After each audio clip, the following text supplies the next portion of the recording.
They're coming to get you, Barbara.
Happy Halloween, everyone. Happy Halloween, Cody. What's up, man? I have curated some spooky, hopefully entertaining videos for us to watch. I hope none of them suck. Some of them might. I mean, we might end up making fun of them, but, hey, at least we'll have a good time. I have the playlist ready here, and welcome to yeah, clickbaity, that too. Welcome to the Halloween Hangout 2025. Okay, the first one is about something that lives in behind this guy's house. So, and let me know if the volume is good. What happens when there's something evil living in the woods behind your house? Something that doesn't belong there. Something that watches and waits. Ooh. The couple in this story bought a house outside Toledo, Ohio. They thought they were getting peace and quiet. Good. But this quiet wasn't normal. Some locals say there's an old church in the woods that was wasn't used normal. by a cult in the 1940s, and whatever evil they worshipped is still there. Ooh. Listen to this story, because what happened to this couple is far beyond terrifying. Welcome to Weird Encounters, a place where the ordinary fades that's into cool. shadow and the unexplainable comes alive. Don't forget to like, subscribe, and become part of our ever-growing community of the curious.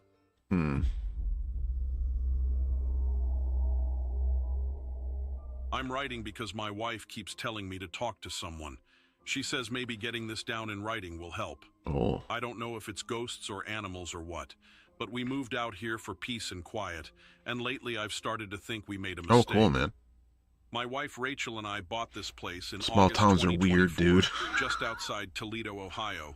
They about are. 10 minutes I live from in one. Swanton, and not far from Oak Openings Preserve. They're strange It's an places. older They're not house, like the real built world. sometime in the late 1940s, according to the deed, sitting on 2 acres that back into thick woods. When we first saw it, the property looked perfect. There's an old fence line swallowed by vines, and a narrow trail that disappears behind the back garden. The seller told us it led to an old family cemetery about half a mile in, but it hadn't been used since the 1950s. Yes, it does. We both grew up in the city, so the quiet out here felt unreal. No traffic, no neighbors yelling. The first few nights, though, the quiet didn't feel peaceful. It felt heavy. It started with what sounded like footsteps on leaves behind the house. At first, I figured deer or raccoons. Then one night around 1 a.m., I woke up to what sounded like whispering. 2 or 3 voices, far away but clear enough that I knew it was human. Oh. I got up, went to the back door, turned on the porch light. The motion sensor kicked on, and the woods just stopped moving. The whispering cut off mid-word. Rachel said it was probably some kids partying, but I walked the tree line the next morning and didn't find any footprints. Dude, people or walk beer around cans. out here all the time. Just quiet. Like, except for one thing. they don't dog care. Maggie, At my all yellow hours of the lab, night, too. refused to go And they near the talk. They woods talk on their anymore. phones and shit. She'd stand at the edge, tail between her legs, growling low under her breath. 2 weeks later, I started noticing movement out there during the day. Quick flashes of something pale between the trees. Oh. Too tall for a deer, too thin for a person. Every time I'd step closer, whatever it was seemed to melt back deeper until I couldn't see it. I tried to laugh it off. New environment, nerves, imagination. But even in full daylight, there were times the shadows looked wrong. Like the sun didn't touch them right. I told myself I just wasn't That's a common used to all thing. the trees. Definitely. The nights kept getting worse. Scratching on the siding. Oh, that's a Heavy cool thumps picture. near the back porch.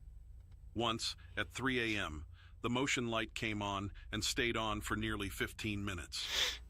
When I finally worked up the nerve to look, there was nothing there except muddy handprints on the outside of the glass door, 5 fingers, long and thin, smearing downward. Sorry for the quick interruption. I just wanted to take a moment to say thank you for being part of Weird Encounters. Oh, well, you're welcome. Lately, the channel hasn't been shown as much across this platform, so if you're enjoying this story, please take a second to like, subscribe, and leave a comment. Your support really at least helps he's new functional. listeners That's cool, discover though. these stories and keeps the channel going strong. Happy Halloween, Kev. Now, let's get back to this story. The trail behind our house starts narrow, almost hidden by ferns, then dips into a small ravine where the temperature drops noticeably. One Saturday in September, I decided to follow it. About 15 minutes in, I found what looked like an old logging road, half erased by moss. Ooh.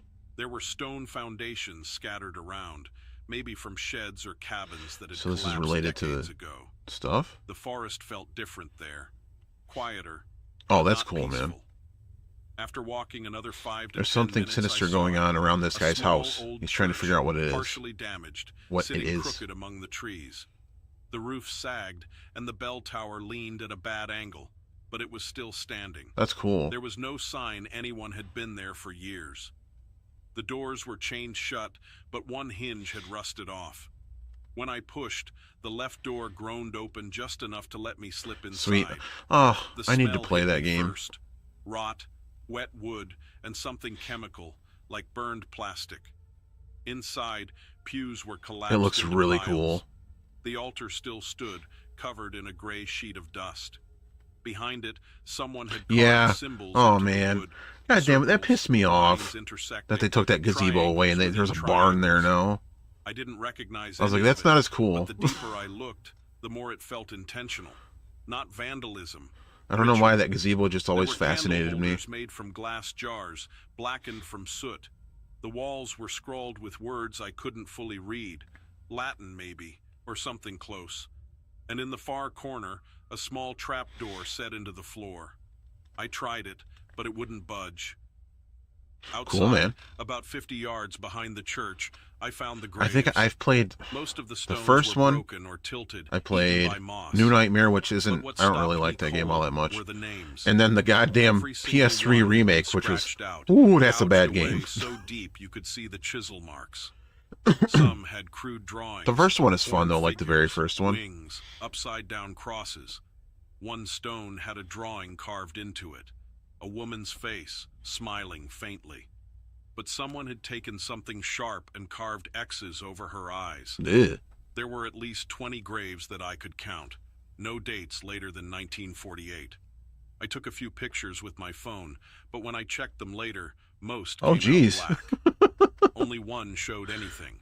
The church steeple, and what looked like a dark shape standing Oh, yeah. near the doorway. Yeah. Though I hadn't seen anything there when I took it. It's probably optimization That problems. night, I told Rachel what I'd I found. heard something about that. She went pale and said I shouldn't have gone in there. Well, good thing you I didn't laughed step it on the off snake, until man. She showed me something on her phone. Apparently, Northern Ohio had a history of cult activity going back nearly a century, Ooh, especially one group called Our Lady of Endor Coven, Endor. located near Cleveland during the 1940s. Star Wars? They were rumored to worship a gray man or pale father, Hmm. said to appear in woods or abandoned churches Oh, during God. rituals. Locals Well, I'm near glad Swanton and that didn't Delta happen. had claimed similar sightings in the 1950s, though it was brushed off as superstition. Could the church in our woods have belonged to a splinter group? The timeline fit. The graves, Yeah. the carvings, Yeah. the names all scratched out. 2 nights later, around 11 It's on p.m., sale a lot, we heard so. the noises again. Footsteps, closer this time, circling the house. Maggie Damn, these are barked some cool and ran to pictures. the back door, but then she whimpered and backed away. I grabbed my flashlight and stepped out onto the deck. The woods were dead still, except for one sound. A soft humming. Mm-hmm. It was human. A voice chanting It's hot something there? rhythmic, Oh, man. low and steady, It's nice from here. somewhere deep It's like beyond the cool tree and line. For half a the kind of second, weather I I like. saw movement at the edge of the woods. Something standing upright, too tall and narrow to be a person. Yeah, man. It moved I know a lot of fast, this stuff is really almost cool a looking. blur. Then it was gone. After that night, the dream started. Oh boy. Always the same. Me standing inside the church, looking up at the altar, the carvings glowing faint red, and Always a the voice same. whispering Me my standing name in front of the from fridge under going, floor. "Who ate all the I'd yogurt?" wake up drenched in sweat, heart pounding. Rachel said she was having nightmares too. People standing at the foot of the bed, a woman humming from outside the window. Yeah, Once, it's been doing she that woke too. screaming that something had touched her leg. There was Ugh. a handprint on her ankle the next morning, like someone had grabbed her. Not bruised, but burned. An angry red mark that faded by afternoon. We stopped sleeping with the windows open after that. We Yeah, started really. finding strange things around the property. Small piles of stones arranged in perfect circles behind the garage. Animal bones tied together with twine. A crucifix made of twigs hanging from a branch near the back trail. It's like, I took one of the bone bundles and tossed it into the trash. hey, you shouldn't do that. The next morning, it was back on the porch step. That's when Rachel I said we before, needed if to call Scream someone. actually happened, tried I would the beat the county shit out of that records guy. office first, asked about our property's history. The I wouldn't clerk said the hide. land had once belonged to a congregation, but he Dude, have wasn't you ever able seen to how find bad the of a name. fighter the Scream Killers It are? closed in 1950s And how bad of fighters the after Scream Killers are? unspecified incidents. Like, they suck. The deed They was get their then asses sold to a kicked all the private owner who time. didn't live in I would the beat the house. shit out of He them. later died in a house fire somewhere else. A couple families have lived here since. Yeah, but not for like, I long know I could kick stretches. their asses. This house was definitely empty for some time before. I'd be like, well, that's we got over with now. locked. I spoke with a local sheriff's deputy, older guy named Connolly. Exactly, When I dude. mentioned the church, Exactly. he went quiet for a moment. Like, and oh, said, should I be scared? You stay have a out of the knife. woods after dark. There's nothing good out there. You can't fight, though. I asked what he meant, but he only said there were old stories about people disappearing, hikers, teenagers, a woman in the 1980s. He said, they never found anything solid, so it stayed rumor. Oh, Wicker Man. Before he left, he looked at me hard and said, if you see lights out there, don't follow them. Oh. 2 nights later, Rachel woke me around 2 a.m., shaking me. Yeah, for There was real. light coming through the blinds, orange flickering light, like from a fire.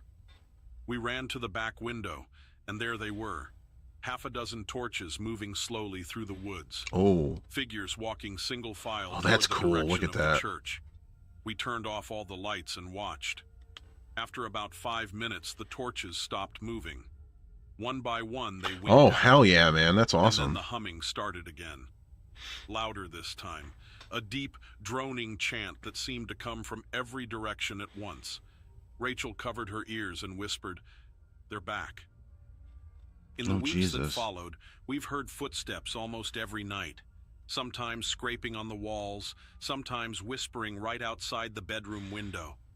And last night, Rachel swore she saw someone standing by the tree line, pale, thin, watching the house. I told her we'd leave for a few days, maybe stay at her sister's place in Yeah, Burlington. I have the box set of But all the part movies. Of me knows it won't matter. Whatever's out there I've seen that isn't movie just quite a few passing times. through. I like it. It's tied I to like that this movie a place. lot. I had to go back to that church. I had to know what's under that trap door. I left just after sunrise. Rachel begged me not to go. It is. She looked It's a scared, really good like movie. she already knew I wasn't The coming sequel's back the same. okay, like the second The one. woods were quiet. No wind, no birds. It felt wrong, but I kept walking. When I got there, the church door was open. The chain was on the ground, like someone had cut it. Inside smelled worse than before, rot and wet dirt. The trap door was open, And it comes with and the a light three? was shining from below. 3 newer ones, too? The steps were Yeah. damp and slick. I took a small flashlight and my phone. The air got warmer the farther I They made went. 3 of those, didn't they? At the bottom was the same stone room. Someone had lit candles again. There were new markings on the wall, fresh, drawn in something dark. I heard something move behind the stones. At first it sounded Sweet, like man. rats, That's but awesome. it was heavier. Then the wall shifted. I think that's the Dust same thing fell that from comes the in the ceiling. box set. A Pretty hand sure. came through a gap between 2 stones. The skin was gray and shiny. Long fingers. Yeah. I froze. Then a second hand pushed through and the stones started to fall out one by one. Oh. It pulled itself through the hole. It was Oh. tall, maybe 7 feet. Its skin looked raw. Patches were torn, Oh, hello. like it had been cut open and stitched back together. Its hair was long, brown, hanging over its face. When it looked up, I saw its eyes, pale, almost white, but they changed. For a second, Yes. they looked red. Its mouth opened, That and sucks. I saw rows of teeth. Not like fangs, just too many of them. It smelled like blood and dirt. I aimed the flashlight right at its face. It opened didn't its mouth. It had It beautiful just teeth. stared, breathing slow, Beautiful blue making a eyes. wet sound I leaned each in to time kiss it. moved. We fell in Then it love. said something. I couldn't understand the words, but it sounded like my name mixed into it. Oh, yeah. I ran.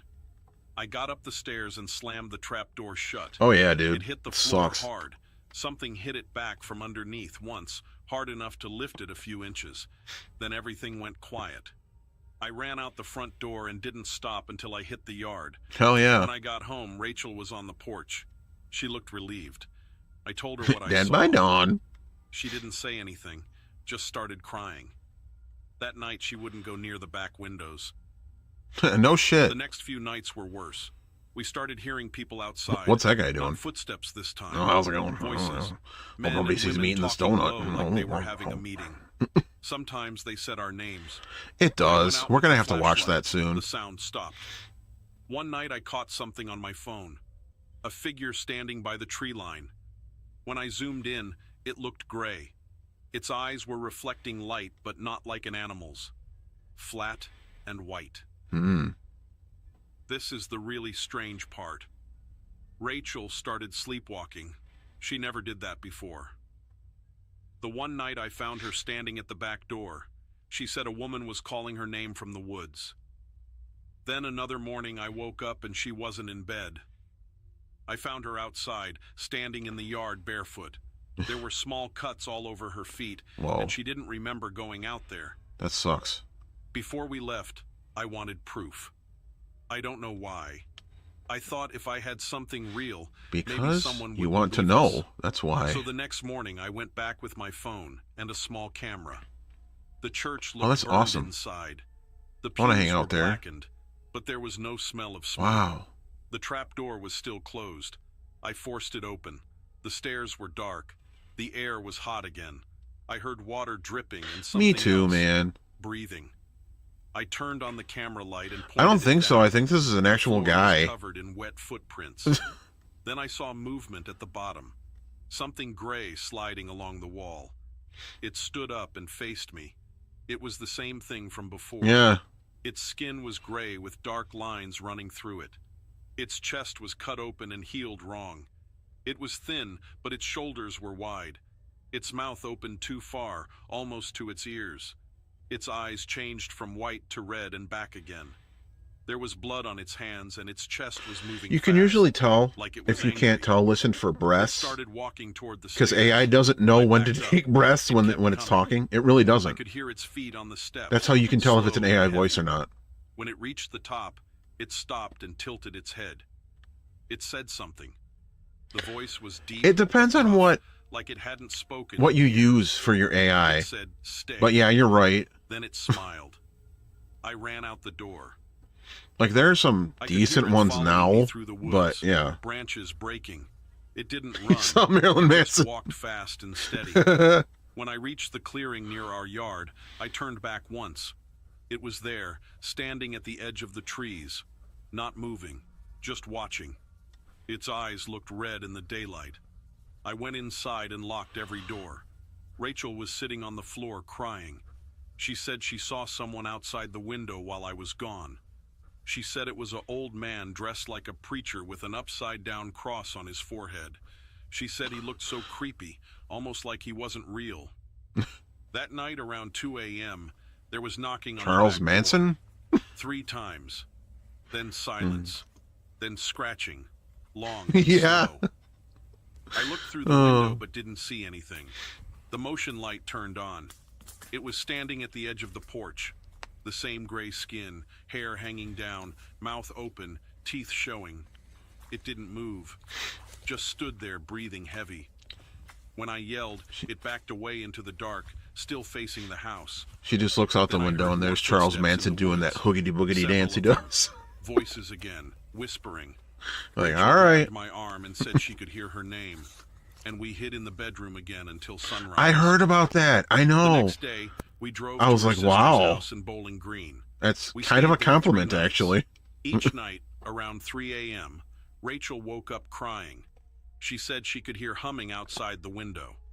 Her sister didn't I hear love it. that video of Charles When we Manson. went back home to pack He's more at his parole things, hearing, the house and he smelled just like gets up dirt. and starts doing that The stupid front door dance. was unlocked even though we'd locked it. Inside, the floors had muddy footprints. Oh, shit. Same long toes, same size as before. In the kitchen, all the cabinet doors were open. On the table was a small pile of bones tied with string. We packed what we could. Rachel didn't speak. She looked pale, like she hadn't slept in days. As we were loading the car, she stopped and looked toward the woods. Yeah, for real. She said, "You're right. They're watching." Then she got in the car and didn't look back.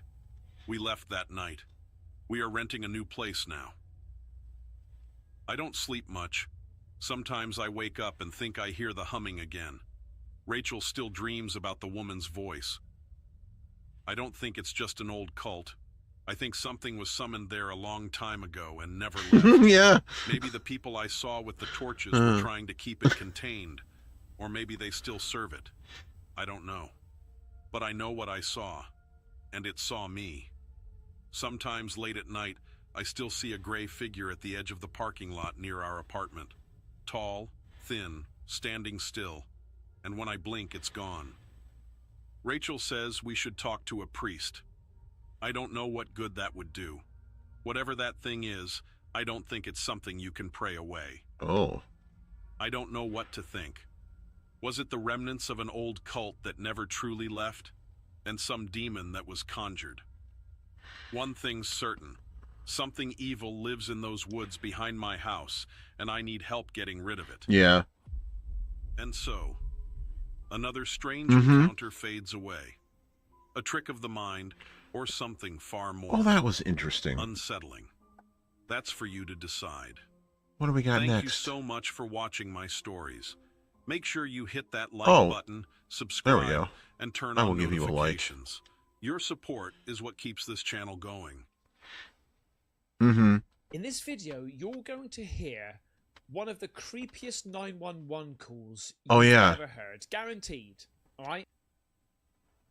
Oh my god, it's Casper Site. I didn't realize who this was. I'm sorry. Oh no. This might be good though. Because this is also backed up by a sheriff that says that the person making the call is credible.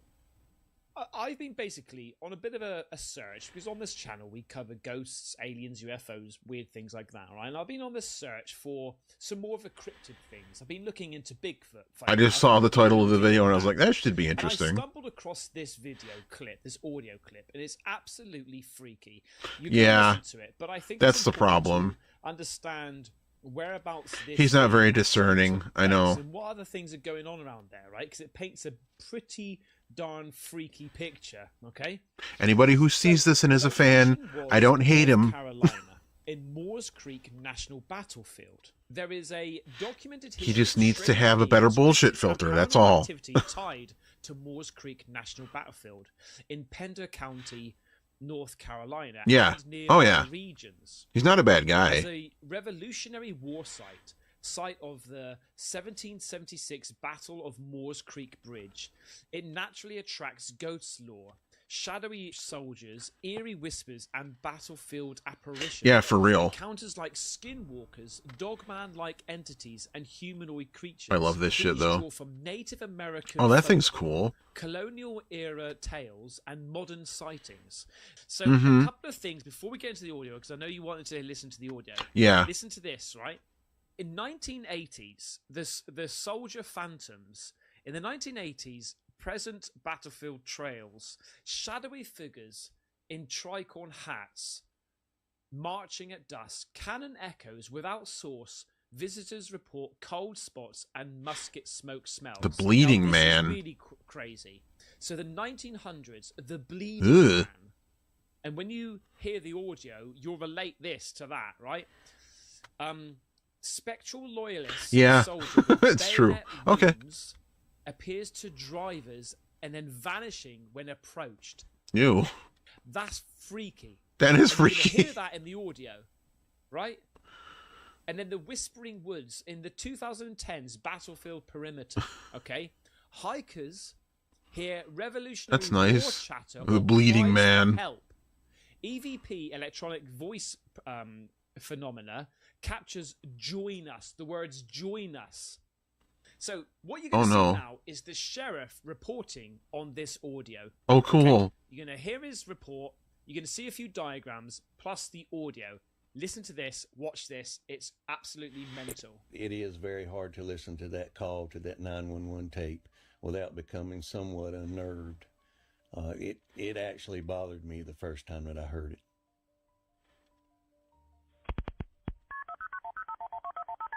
"2021, damn."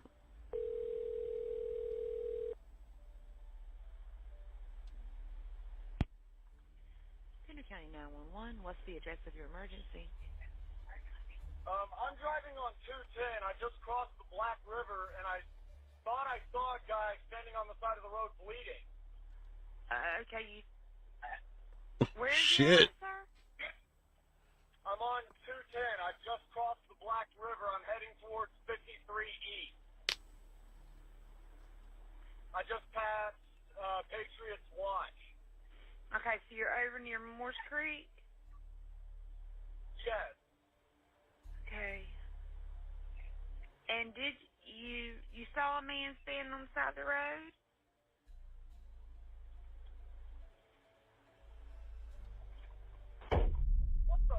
Whoa. What was that, sir?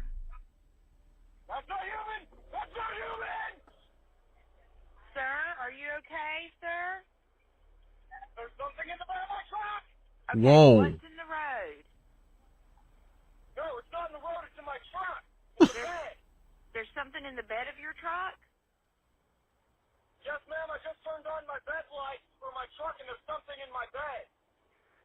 Okay, sir, when you say something, what do you mean? I just knocked it off of the bed of my truck and went over my roof. Okay, what was it? According to the CAD notes and the deputy report, Holy shit, that's this awesome. thing jumped into the back of his pickup truck and began to actually beat on the top of the cab of his truck. You could actually hear That's not human. something It's beating not on human. the top of the truck. The caller stated that it was beating and scratching on the top of the cab of his truck. He actually stated that he was able to engage his bed light and was able to somewhat identify this object that was in the back of What his am I truck. supposed to be scared right now?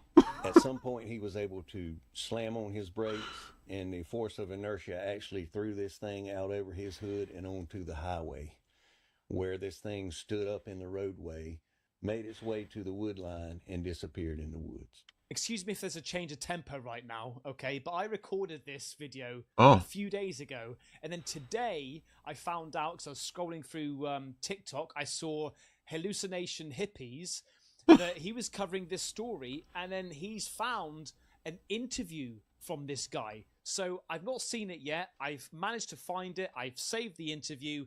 Let's have a little look. Yeah, to let's see it. what this Shit, guy man. says about what he saw. I guess I'll start from the beginning of the trip. I was coming up from Florida to visit my family. At the time, I was going to a trade school down there, and when I was driving up here to where the incident occurred by the battlefield, it was already easily like well into the morning. I wasn't looking at my phone. I just know it was pitch black outside, and it was pitch black.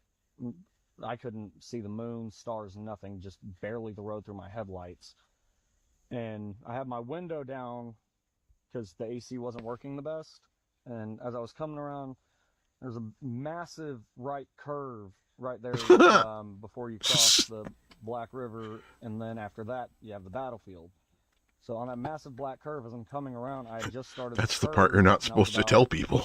A third of the way through it, and I look over into the ditch on my right because I caught a quick glimpse of something, and as I take a further look, it looks like there's I'd say probably a 30-something-year-old man standing in that ditch wearing Welcome back. what looks like an old Civil War uniform, just covered head to toe in blood. And Right, so it is the spirits that people claim to have seen. So it is that, right? I thought at The first bloody when I man. heard about the story, I just thought he was radioing in or calling 911 because he saw somebody beaten up, or but that now follows suit on the reports from so many other people seeing it like basically that type of ghost. Let's just call it, right? the uniform was Yeah, this torn is very apart. interesting. That threw me off because I didn't expect to see it at like 1, 2, 3 o'clock in the morning. Well, I'm calling 911 after I see him to report that because for all I know, it could have just been a normal guy that was injured and needed emergency help. It looked like what had happened is he hit his head on something, Ooh. and the blood was just pooling down over his face and torso. Okay. And well, as I was calling, you know, everything seemed perfectly normal. Just quick phone call to 911, let them know, hey, there's a guy out here, and try to find somewhere safe to park so that way I can take them to him. Well, as you know from the 911 call, right as soon as I reported that, I already had my window up at that point. All of a sudden, I heard a massive bang on my truck, and my truck bounced down from the rear, like I was pulling a heavy trailer and I hit a pothole. Wow. And so I'm sitting there going, what the hell was that? Which I'm pretty sure you heard me yell, what the hell? I turned on my my bed light, and I looked in my rearview mirror, and all I saw was this white, like snow white face right up against White man window. jump scare. Oh, Like it was mate. looking into my truck, trying to see what it could see. It had shallow, sunken eyes. It had no nose. Just think if you took skin and put it on a human skull and stretched it thin. Oh, mate. It was just me, Ears, just the white boy. bad. And immediately, I just started screaming. I didn't realize until afterwards that I had Yeah. said that's not human. And he thought that was his ride. He 'Cause just jumped in the truck bed. He was it like, was just the first thing I started screaming because I was terrified. I didn't have my firearm with me. Nothing. See, I've got to be honest with you. That's the sort of natural reaction I think a lot of people would have. Like, you need a shout, right? And the first thing that comes to your mouth instantaneously would be the thought that's gone into your head. That's not human. Like, you know? Or, what the fuck is that? Or something like that. But, like, that's not human. That's not, as in, alert. Mate, that's freaky as hell. All I had was a wood splitting axe. So that's all I had. So, and my truck is loud as is, and it picks up speed fairly easily. Well, my truck at the time. or how about It had a if you're me, gas-powered just look back and be like, 6-liter V8 Vortex, oh. and it was a proper dual exhaust. Hence why Like, I that's had such the an window up. inconvenience. That truck was nice and loud. Well, I'm doing in between, God, I'm just trying to get home. 60 miles an hour when this happens, and I just stomped on the gas for a second. When I looked at the speedometer before I slammed on my brakes, I was doing maybe 80. And I slammed on those brakes with all my might, and I went from like 80 miles an hour down to like 35 in just like a couple of seconds. And all I see is this super scrawny long body just fly over my truck in a ball rolling. Oh, mate, was that right? Okay, because I've looked into like some people say it's Skinwalker. Now I don't know, but it's cool, though. Rake, and apparently this Definitely rake entertaining. I like this. is a made-up creature, right? From what is it? Creepypasta. I don't know. He doesn't really seem like he's lying. But Skinwalkers, on the other hand, or if not an alien. If he is, I don't this was a know. bloody But it's alien. cool. It's neat. I'm enjoying it. Anything. And But what is the ones that... Because the thing is, if the ghost figure on the side of the road, apparently, like, that potentially could have been something that lures you towards it. It makes you slow down and stop, which gives the weird... Maybe it's like a shapeshifter. Wendigo. Was, you know? Those two beings have got something connected, I think. Yeah, You it's saw entertaining. ghost, It you definitely freaked out, is. You slowed down. That's what. Then maybe it fucking shape shifted into this fucking thing. Jumped on his truck. But mate, let's hear. as I then swerve to the left and get back in the travel lane, and I floor it. Yeah. And as I'm swerving to the left, I see it stand up, and it is easily taller than that truck. No way. I'm 5'10". Mm-hmm. The truck For is sure. about 2 inches taller than I am, and this thing was easily like maybe 7 feet. Wow. Shit. And as I pass it, I look in my mirror and I see it bolt to the left into the woods, and it looked like some, I don't even know what the hell, because it looked like somebody something took a normal human and stretched them out. like a monster. Starting with the Slender Man. That It, like abnormally long. hang on a second. Hang on. Being is 7 foot He's gonna Google it. Sweet. white and skinny. Slender Man. No, that's Yeah. Oh my God. That's what I said. Slender Man has been depicted in imaginary. Yeah. I have seen hundreds of these things at night in the woods, in the rural areas around Memphis. Hundreds. Starting around 2020. What? They are tall humanoid creatures with blacked out eyes, and they move slowly in a strange jerky movements. Oh God. Was it this thing? Is it a bloody alien? Tall whites? No. Tall whites? He would say about Yeah. the black eyes, right? It also said no nose. Yeah. These Wait. pale, Yeah. lanky beings are said to be over 7 feet tall. What? And I don't know about him made jumping in a footage truck bed before like that, military though. Weather observer Charles James Yeah. Hall, who detailed I need a his alleged ride. encounters during his time in the Air Force Base Yeah. in Nevada. Oh yeah. Nellis. Tall whites are No, described by dude. Hall The Slender as Man is humanoid real. beings with long limbs, pale skin, and glowing blue eyes. Dude, I saw him in the woods. He wears nice suit. And it just took off into the woods, and Hmm. I just said, nope, I'm out of here. I'm not staying to figure out what this is. And there's a gas station all the way at the corner where the highway intersects. And I pulled into that gas station. I was doing like 90 all the way to that gas station. 'Cause Oh, it was yeah. the only place with Oh any yeah. lights that I You're saw. right. And I just stopped in that parking lot and waited like 10, 15 minutes for state troopers to show up. Well, next thing I know, the state troopers show up at the gas station, and I'm just staring back at that road to make sure that it's not coming back. Right. So I tell them what happened. They Yeah, I know. need to look at my truck, look in the bed of the truck, look on top of the cab, and on top of the cab, clear as day, you can see like it was scratching trying to get into my truck. Really? You've got to be able to see the scratches. Show us the scratches. Yeah, please. Or when it initially hit, I want to see the scratches. Another way to look at it is when it hit the back of the truck and landed in the bed, like it had latched onto the hood for a second and scraped trying to balance itself. Hmm. And you can see that, you could see that clear as day. Let's have a look. There's a couple of scratches from like squirrels. Oh yeah, that's tree good footage, branches, man. but For sure. Those stuck out because it looked like it had landed like this and got ripped backwards. How many scratch marks is it?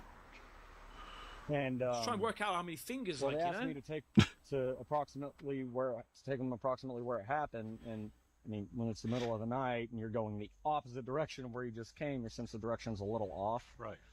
So I took them back to approximately where I believe it was, because I couldn't see. I didn't remember any landmarks because I was going from the other way. But Yeah, there pictures was an the S pictures would curve, be all blurry, and the and I video think I footage took would be them- all shitty because that's how it always on is. accident to the S curve, but the incident happened With before stuff- that with S stuff curve, like because this. I hit that S curve going about 65 miles an hour, 70 miles an hour. I still remember the jolt of the truck, the fear, everything. I remember pretty much everything fear. just in that one moment. I looked at the truck the next morning. Sure enough, scratch marks are right there on the roof of the truck. What were the reaction of the law enforcement officers that showed up? The law enforcement officers, when they No, showed no, up, no. they were He's talking about startled. this.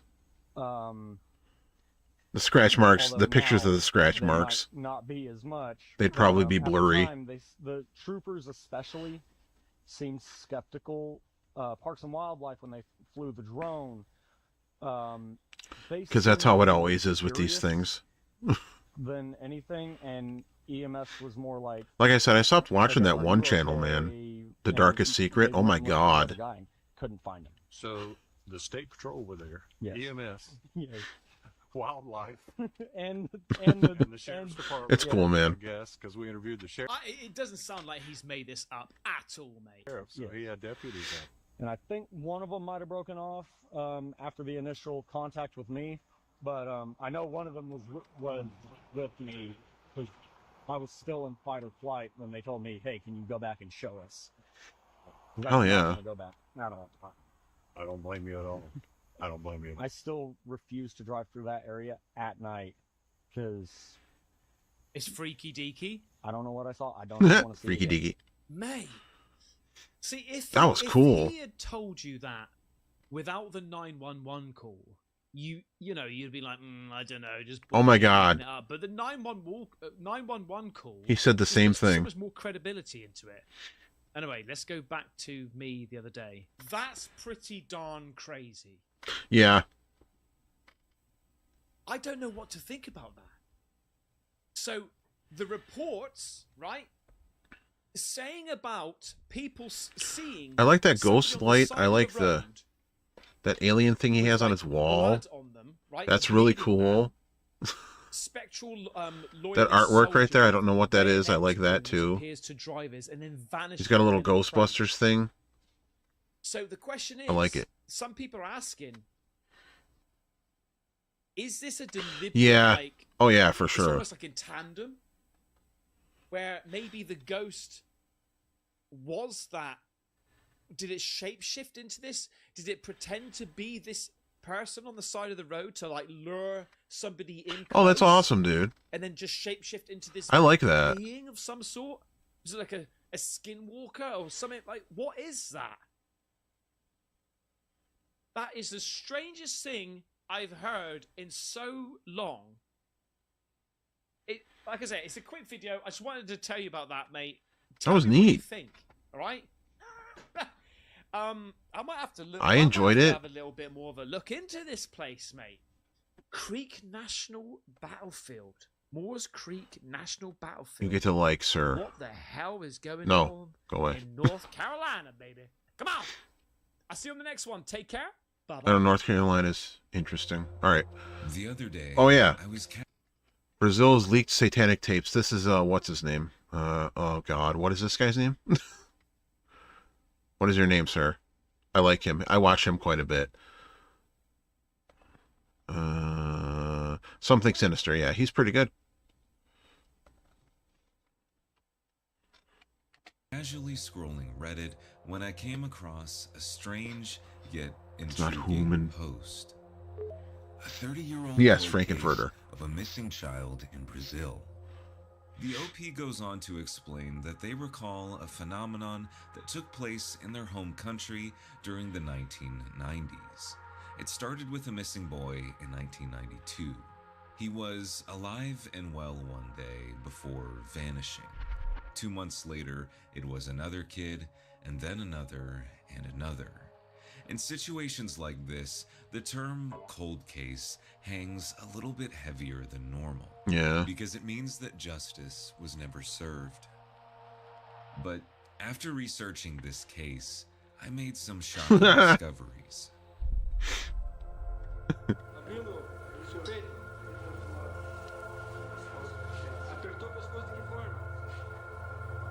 Brazilian Satan? In certain homicide cases, the mutilation is so severe that investigators have to employ a number of unique tactics to identify the victim. Such was the case of Evandro Ramos Catano. Oof. But upon finding Evandro's body, something wasn't right. And as it would turn out, Evandro's story was merely a door leading to something much darker. including a number of leaked tapes from members of the community who used Evandro's remains for a satanic ritual. Oh, Little did people know at the time, but Evandro wasn't the only victim. In fact, he was just one of many. Oof.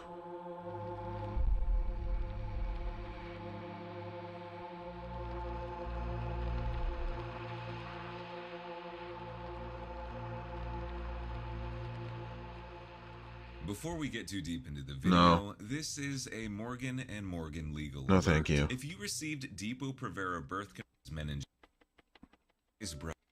would ever... April 6th, 1992, the last day anyone would ever see Evandro alive again. The boy in the photographs was only in first grade at the time of his disappearance. These pictures of Evandro show a boy with his entire life ahead of him, his eyes bright and looking to the future. But as he walked home from his class that day in April, his trip was interrupted. Yeah, I know. It's uncertain what exactly happened here, whether Evandro was taken into a vehicle or simply lured off the street by a stranger. But Evandro's parents were distressed when they found out their son never made it home. Even the damn Game Grumps. The community of Guaratuba fell into madness.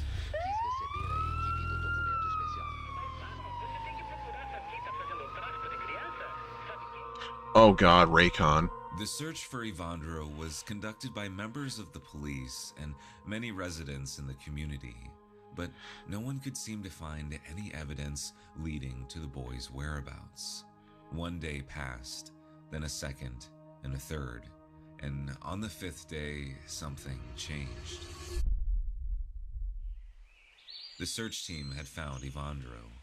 His body was resting in a thicket. He was dead, beaten, but the strangest detail was that he was missing a number of body parts, and later autopsies would show his intestines, liver, and heart were also missing. Ugh. This physical damage was apparently so bad that the search team initially had trouble identifying whether or not this was in fact the boy they were looking for. The news jumped on the case, and suddenly Evandro's face was everywhere. The residents of Guaratuba wanted justice for what had happened.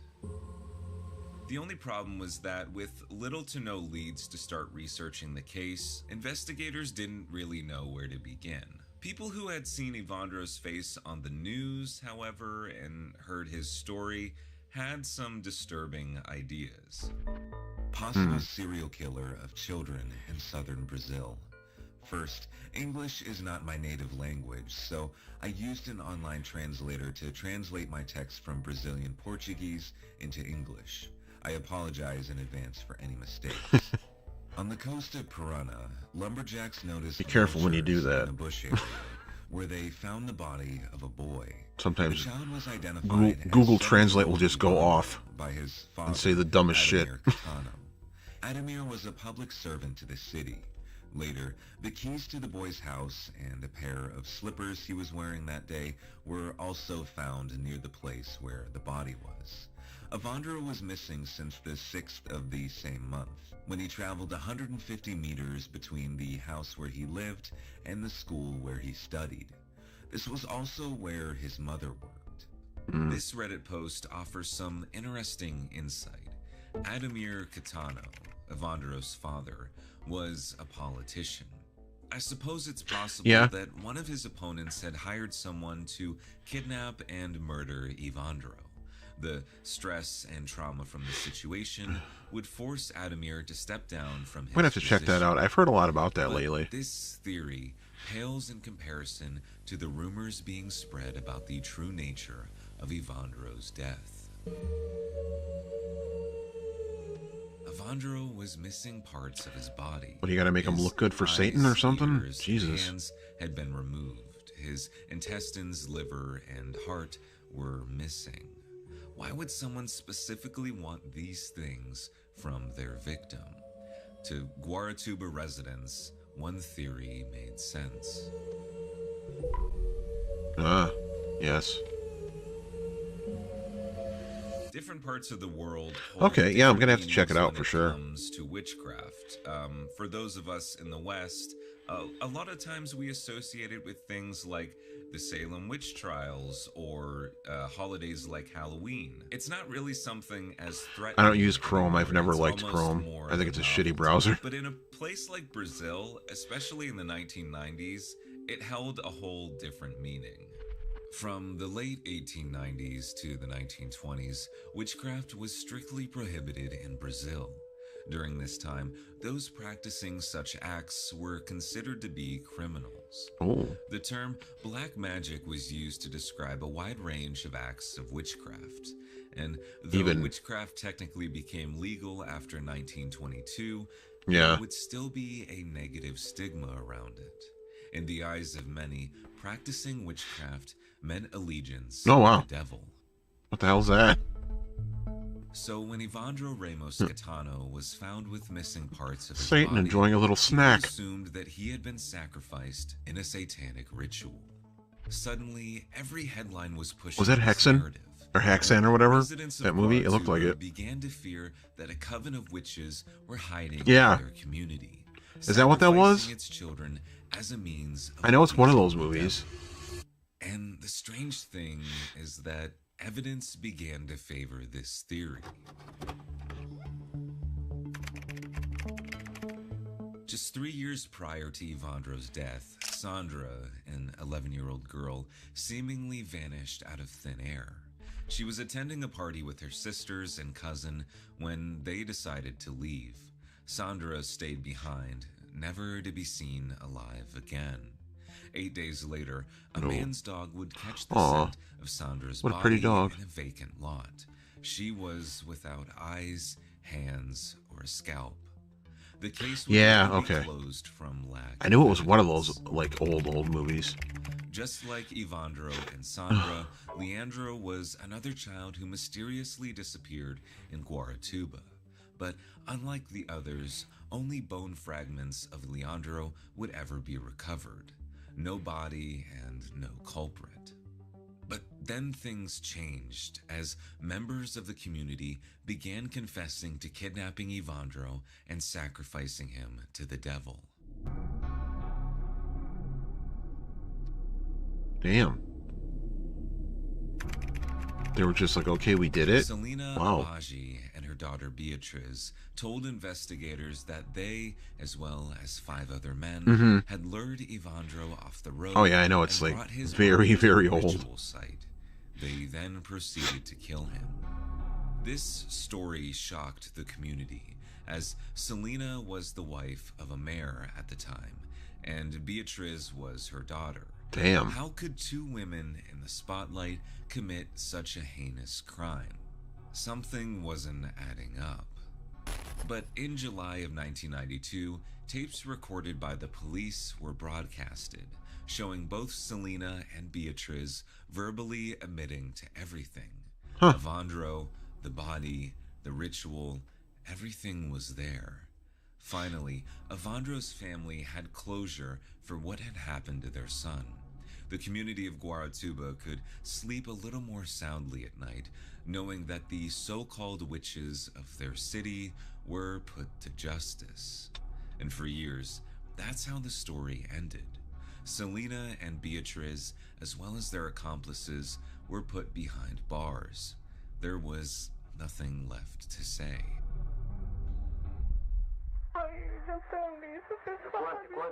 Uh-oh. Maybe there was, eh? In 2015, over a decade since Evandro's case had been put to rest, a man named Ivan Zanzuk released a number of concerning audio recordings to the public.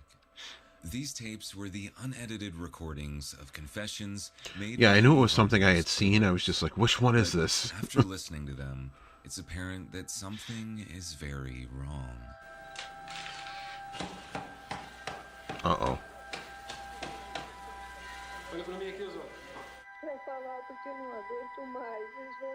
These clips don't show evidence of violent criminals who took a young boy's life. They show individuals who are scared. Oh. So, like, were they forced to confess then?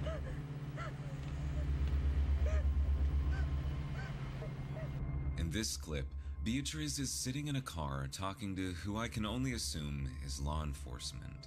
She is clearly distressed. What the hell was that almost guy, as if other she's guy being held over there hostage. doing in that car? The person recording demands to know which of the accused individuals held Evandro down during the ritual. Beatriz responds by crying, stating that she had already confessed and will only speak further in the presence of a lawyer.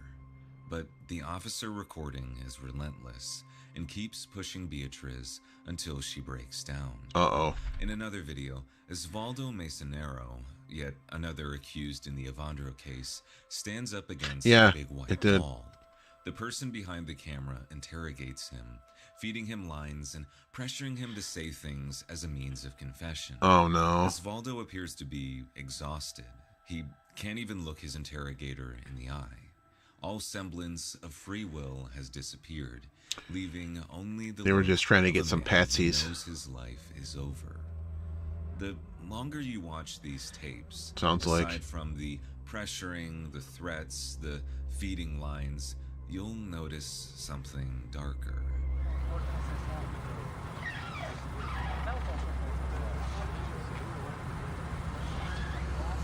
The people in these tapes are being tortured. Yeah. Yeah. Ô, De Paula. Ele cortou o pescoço da criança.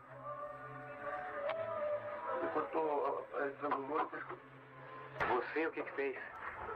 Eu não fiz nada, fiquei olhando. Você segurou a criança. Tá, eu segurei a criança. Oh, look at that. Conte. Foi tirado os órgãos, você quer que fique... Como é que... Não quero que você me fale. Como é que era? Foi tirado o quê? Aí nós saímos, porque ele falou que nós não podíamos ver que isso era magia negra. Eu e minha mãe saímos. Tá. E como é que foi? Quem que segurou a criança? Enquanto você estava? Os quatro? Todos vocês seguraram? É, nós quatro seguramos. E daí? E daí não, três, né? Porque de Paula que tava... Oh, shit. Três seguraram, pronto. Tá bom, eu mostro todo o papel. Você é prisioneira minha, eu vou levar você pra Curitiba. Se você não confessar direitinho que nós está falando pra mim aqui, chegar na hora de você mudar a história, você vai conversar comigo de volta. Tá. E a minha mãe confirma, assim, eu posso falar com a minha mãe? Não, depois você fala com a tua mãe. Se você confirmar direitinho... Tá, mas eu vou dizer, vocês vão dizer que não é. Não. Se não for, se não for, eu tento lembrar de novo, mas tá, não tudo bem. Fazer nada mais comigo. Tá. Vai. Posso levantar a cabeça um pouquinho, meu cabelo pescoço? These weren't the confessions of people who kidnapped and murdered a child. Oof. These were the confessions of people who had been tortured That's and given no other not good. alternative than to agree with whatever law enforcement was giving them. Yeah. And it worked. Because all of these individuals went to jail for what they were made to say. The public hated them, despised them for what they had supposedly done. But at the end of the day, Guaratuba slept better at night, believing that someone evil enough to sacrifice a child was no longer walking their streets. But as it turns out, these fake confessions came with horrifying questions. Like, if these people didn't kill Evandro, then who did? Yeah. And were they still out there? Ivan Mizanzuk's audio leaks had a profound impact on the community of Guaratuba. So much so that the leaked audio garnered so much attention that in 2019, a television miniseries was released. Wow. Fortunately, because of the evidence put in place by these leaked tapes, Selena and her daughter Beatriz are now free. Oh, good. 2 of the other men accused were also acquitted. But the fact of the matter was that the person or people who did murder Evandro still needed to be put to justice. Despite the orchestrated confessions, some elements of the Evandro investigation remain consistent. The boy had disappeared while walking home from school, and when people found him, he was dead and missing multiple parts of his body. Yeah. What motivation Ugh. would someone have to do something so horrible?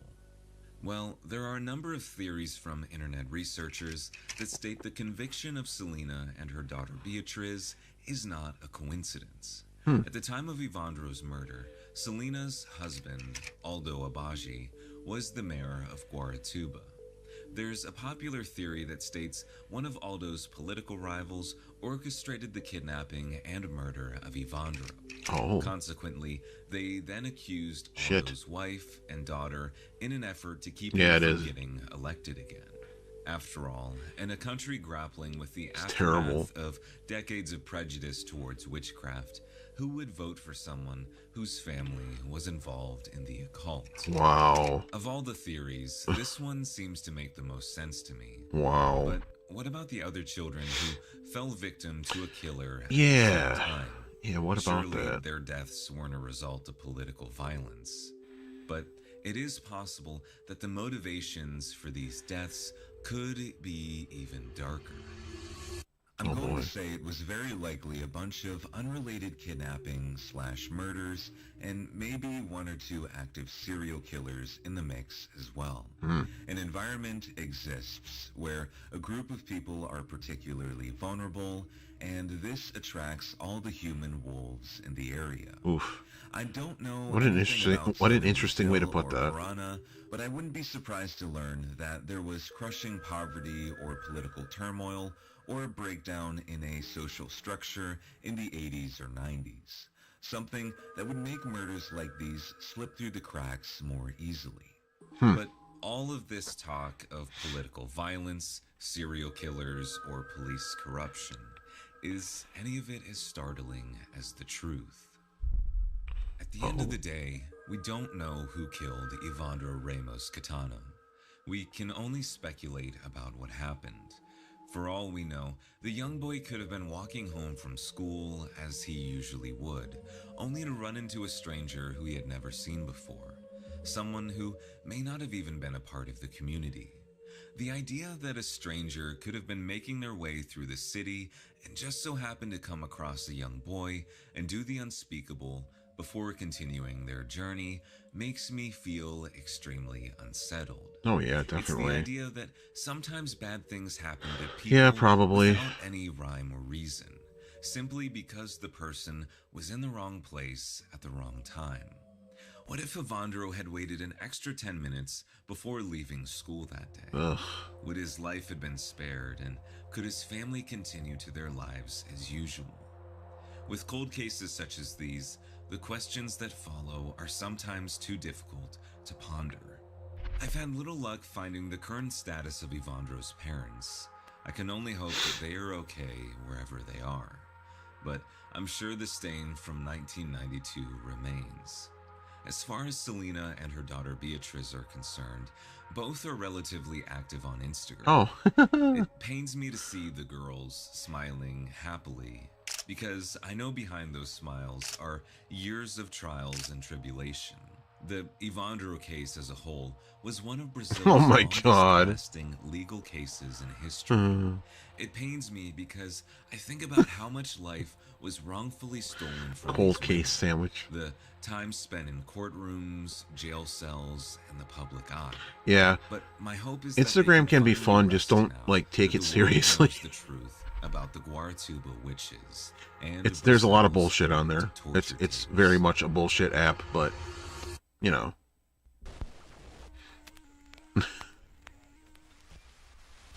Just post stuff and be like, hey look, I like this, or you know, whatever.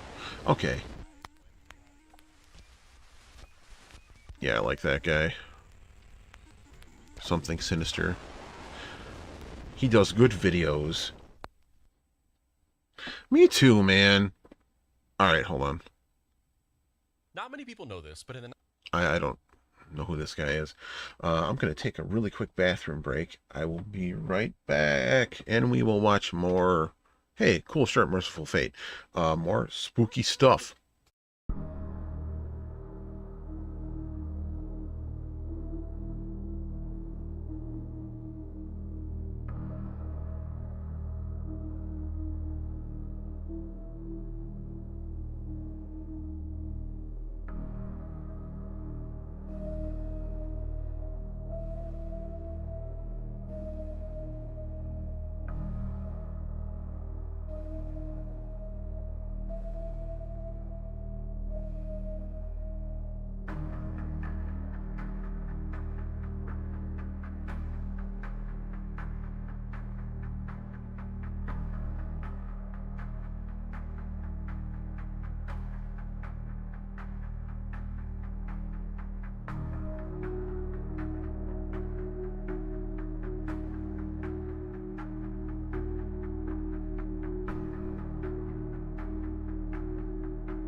All right. I don't know how good this video is going to be. We might end up bailing on it, but we'll see. 1960s, 3 teenage sisters were imprisoned in their own house for a decade by their father and forced to start a rock band because of a prophecy that they would become world-famous musicians that his mother told him as a child. And the craziest thing about the story thank you. What the is hell? that the prophecy came true. Oh.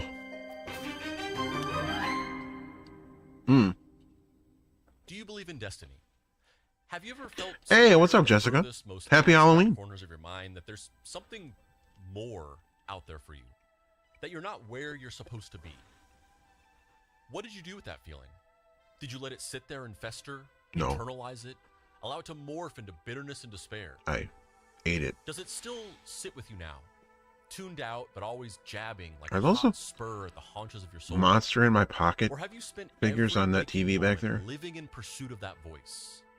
Do you live each day with uncompromising I think they are. to choking it silent and still? How far would you go for it?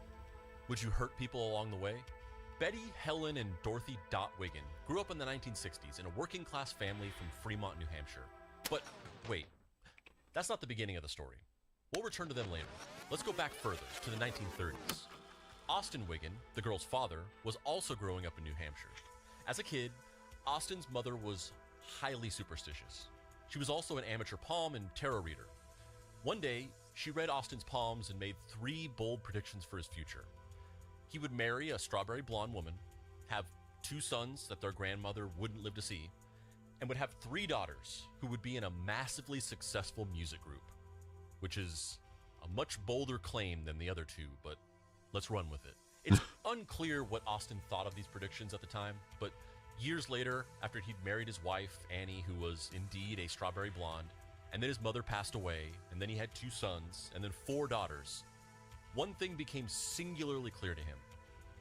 These weren't just the idle guesses of a 3 goats, old a dog, tarot hobbyist. 7 cats. It was a prophecy from a woman who was off by 1, but doesn't matter. Austin had always been an oppressively strict parent. The Wiggins sisters spent most of their childhood largely cut off from the outside world, not allowed to socialize or even listen to music or watch movies. But at least they could go to school and get out of the house to see friends. That all changed around 1964 when Austin realized that his daughters were selected by God himself to become a world-famous band. Wrong mouse. Sorry. Considering that none of the girls had any musical experience playing instruments, singing, or writing songs, and especially since they had grown up not being allowed to listen to music. Yeah, no shit. Kinda didn't even know what it was or how it worked. How does that work? Austin knew that they would have to work hard if they wanted to become the next big thing. So he pulled them out of school, completely shut them off from the outside world, bought them all cheap used instruments from a pawn shop, and began the 5-year grueling process of turning these teenage girls who hadn't even really heard much music before into a world-famous rock band. And what was that band called? He named them the Shags, a reference to a hairstyle that was popular at the time. So, how do you wrench the world's next biggest musical group out of the ether? Well, according to Austin, it was taking them out of school, enrolling them in a mail-order Chicago homeschool system called American Homeschool, keeping them locked inside of the house 24/7 and not allowed to see the outside world. Oh, yeah. Having band practice from sunup to sundown 7 days a week, doing calisthenics right before bed, going to sleep, waking up, and repeating. 5 years. For 5 years, these girls had band practice from 8 to 10 hours a day. That sounds horrible. Saw anybody from the outside world, and lived every minute of their lives in service of this bizarre fixation their father had with them becoming the new Beatles. So what was a day in the life of the Wiggins during this time? Was it the platonic ideal of the family band depicted in the Partridge Family? Or was it more like the Manson family? Austin Wiggin ran a tight household. In the Wiggin home, it was his way or the highway, and he did not suffer any pushback, complaining, or disrespect towards his cherished prophecy. And the only way you get your wife and 6 kids to all agree to spend 5 years writing and practicing songs in the hopes that one day it'll all suddenly pay off and you'll no longer be a lower middle-class family from ass end to nowhere, New Hampshire, is by ruling with an iron fist and building a household dynamic where everyone, including your wife, is scared to go against anything you say for fear of your wrath. Ew, that's Wiggin girls gross. describe this period of their lives as bleak and devoid of any enjoyment. Days dragged on for them as they did nothing but practice music that they didn't even want to be playing in the first place. No friends, no boyfriends, no malt shops or drive-ins, no dances. Not even any normal day-to-day stuff like reading books or watching TV. Jeez. Just practicing in calisthenics. Ew. They've said that they couldn't decide which was worse. The days they had to do calisthenics, or the days Austin decided that instead of doing calisthenics, they should just practice music for another hour before bed. So, what exactly was the Shags? What a great life. What were they doing for all those hours locked up in the basement practicing? Dot and Betty both play guitar, and Helen played the drums. Dot wrote all the songs, from the lyrics to the melodies, and Betty helped her out with developing the melodies. Austin was their harshest critic, mercilessly ripping apart their songs and forcing them to perform them for him over and over again until he felt like they had finally gotten them right. Oh, I want to listen to Merciful Fate. Was somehow like a sadder and more because of this guy's version shirt. Of that movie Whiplash, except for if J.K. Simmons' character had yanked Miles Teller's character out of school and forced him at gunpoint to try and become a jazz drummer and then threw a chair at his head. Their lives were not their own. They were avatars for somebody else's inner demons being worked out in real time. They were not a band. They were somebody else's clenching heart. At one point, however, practicing wasn't enough. Austin realized that the girls needed to get some real-world experience. Oh, yeah? They needed to play shows. Concert events were not common in small-town New Hampshire, and it was going to be a challenge to get enough people to come out and see an amateur band full of local teenagers. Are they even going to know how to function? Nothing if not pragmatic. Their first performance was at a talent show out in the real world. 1968. Up until this point, the girls had been performing in a vacuum. No audience to give them feedback. Yeah. And no real frame of reference for what good, popular music even exactly. Like. Well, on this night, the vacuum was ripped wide open. They went on stage and jangled out a few cover songs on their out-of-tune instruments and were met with jeers, boos, and even soda cans being thrown at them. They already hated playing music and being in the band, and now they had even more of a reason to hate it.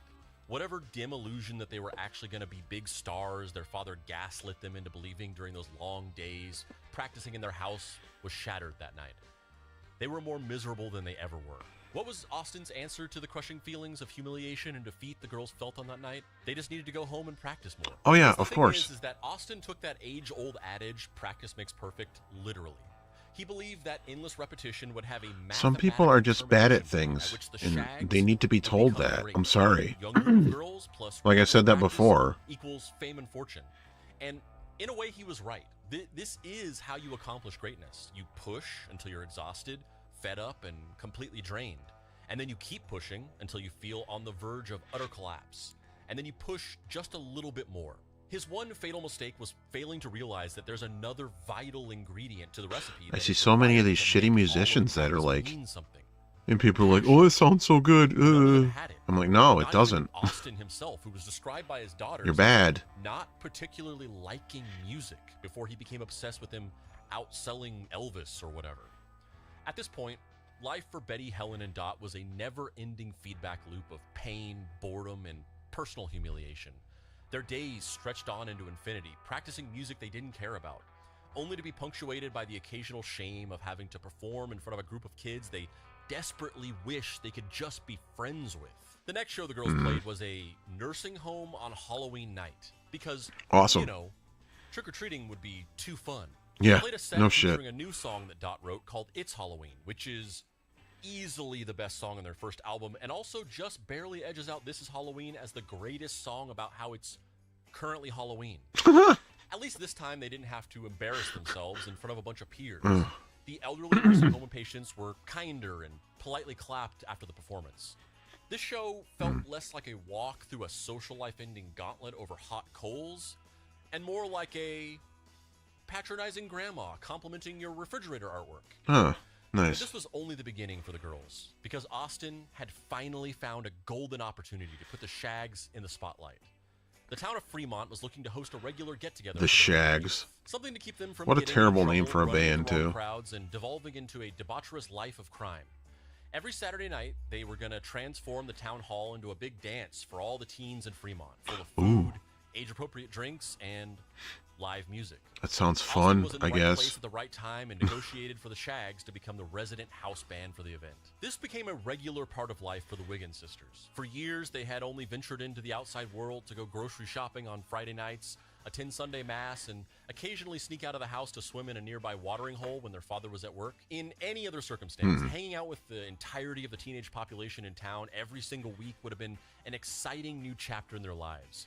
But for Betty, Helen, and Dot, It just became another source of trauma. Yeah, more If they bullshit. weren't already, Yep. they became the local laughingstock of their peer group in town. Kids went to either openly mock them in their music or were just annoyed that their racket was ruining an otherwise enjoyable party. Up until this point, the Shags and the Wiggin family existed as an odd blip in the periphery of the social scene in Fremont. The Shags and the Austin Wiggin. was a private person and didn't make a habit of bragging or doing much socializing in town at all. And considering the isolationist nature of what the family was doing, it's possible that nobody was even aware of the existence of this band until the town hall shows.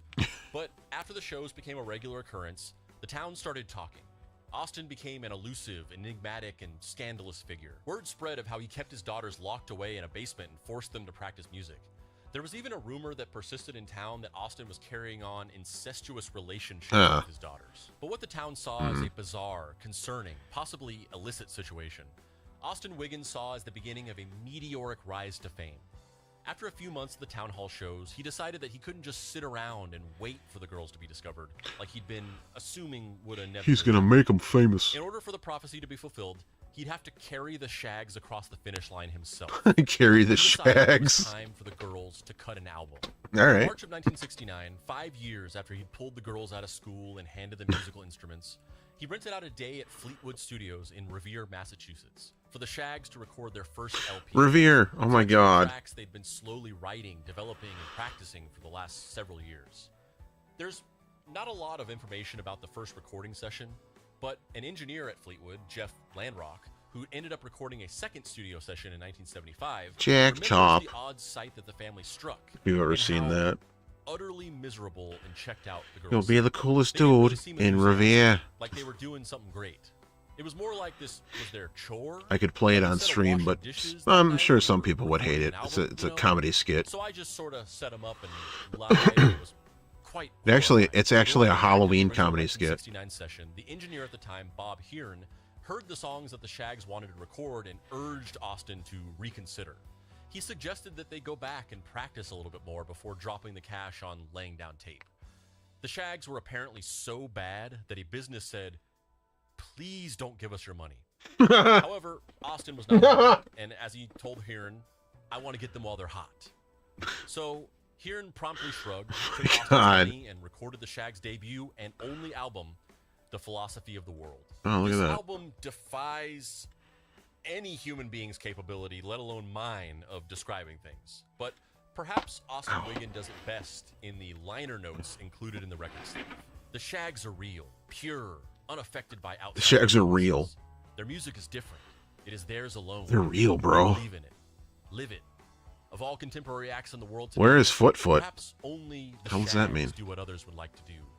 And that is perform only what they believe in, what they feel. Not what others think the Shags should feel. The Shags love you. They will not change They their do? music or style to meet the whims of a frustrated world. You should appreciate this because you know they are They don't pure. even know me. What more can you ask? This reads like a news report from North Korea. However, it's odd how spot on and self-aware Austin is about some aspects of what he says, primarily in regards to how the Shag sound is untouched or informed by any outside influences. And as we'll discuss later, it's very interesting that he specifically chose to use the word outside in his description of the band. The album took all day to record, which was grueling for the girls, but is actually a very short amount of time to record an entire album. Yeah. So how were they able to do it in that short amount of time? Because they did it all in one shot. While in the early days of recording, it was common to record live in one room, and it still continues to be done in certain situations. By this time in the late 60s, it had become standard for recording studios to track instruments separately. The engineer was confused to find out that Austin wanted him to just set up a bunch of microphones in the room and let him go at it. He was also even more confused when he found out that Austin wasn't really interested in doing multiple takes of songs or trying to re-record or overdub mistakes. That's not Everything good. in nearly one take and we're done. Which is so odd that Austin was obsessed with grueling, repetitive rehearsal over a period of years, standing over his daughters and yelling at them to start over anytime they made the slightest mistake. And yet, when it was crunch time to actually immortalize Record an the music album, on he was like, wax yeah, or that's whatever, cool. Just he was just like, yeah, sounds fine. Uh-huh. Whatever. So, we've described in stunning, granular detail what the reaction to the Shags music was. But what do the Shags actually sound like? Oh no. What's all the fuss about?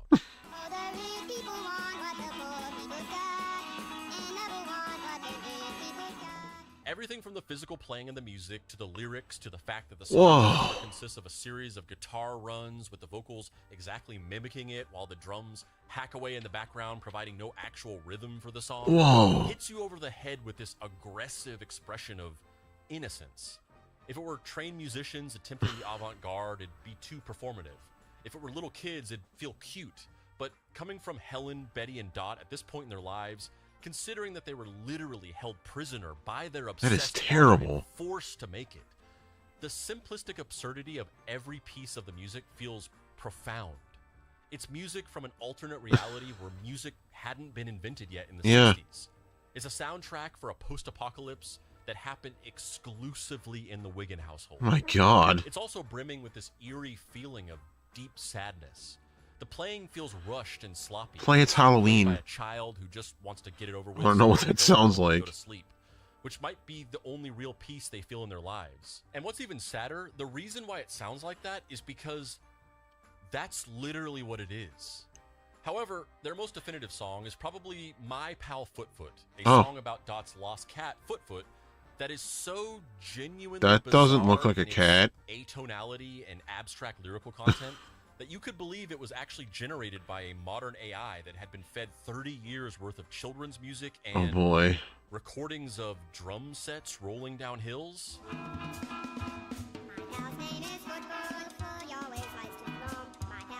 Based on everything I you've hate heard so it. far, the entire story leading Oh my up to God. this, the way this music sounds, the tight control Austin Wiggin held over his daughters, and the way they look on their album cover. How old do you assume Helen, Betty, and Dot are? I wouldn't blame you for assuming they're young children. But what if I told you that at the time they recorded Philosophy of the World, Betty was 18, Dot was 21, and Helen was 22. God, 1,000 copies no of way. Philosophy of the World were pressed by a record dealer in a nearby town. But Austin only received 100 of them. The other 900 copies, along with the money Austin paid, as well as the shady record dealer, disappeared and were never seen again. But maybe those missing 900 copies of the album have something to do with the stuff we're going to discuss soon. However, back in 1969, So is it- Austin only had 100. He distributed them around to local radio stations, but ultimately got no play and no media attention.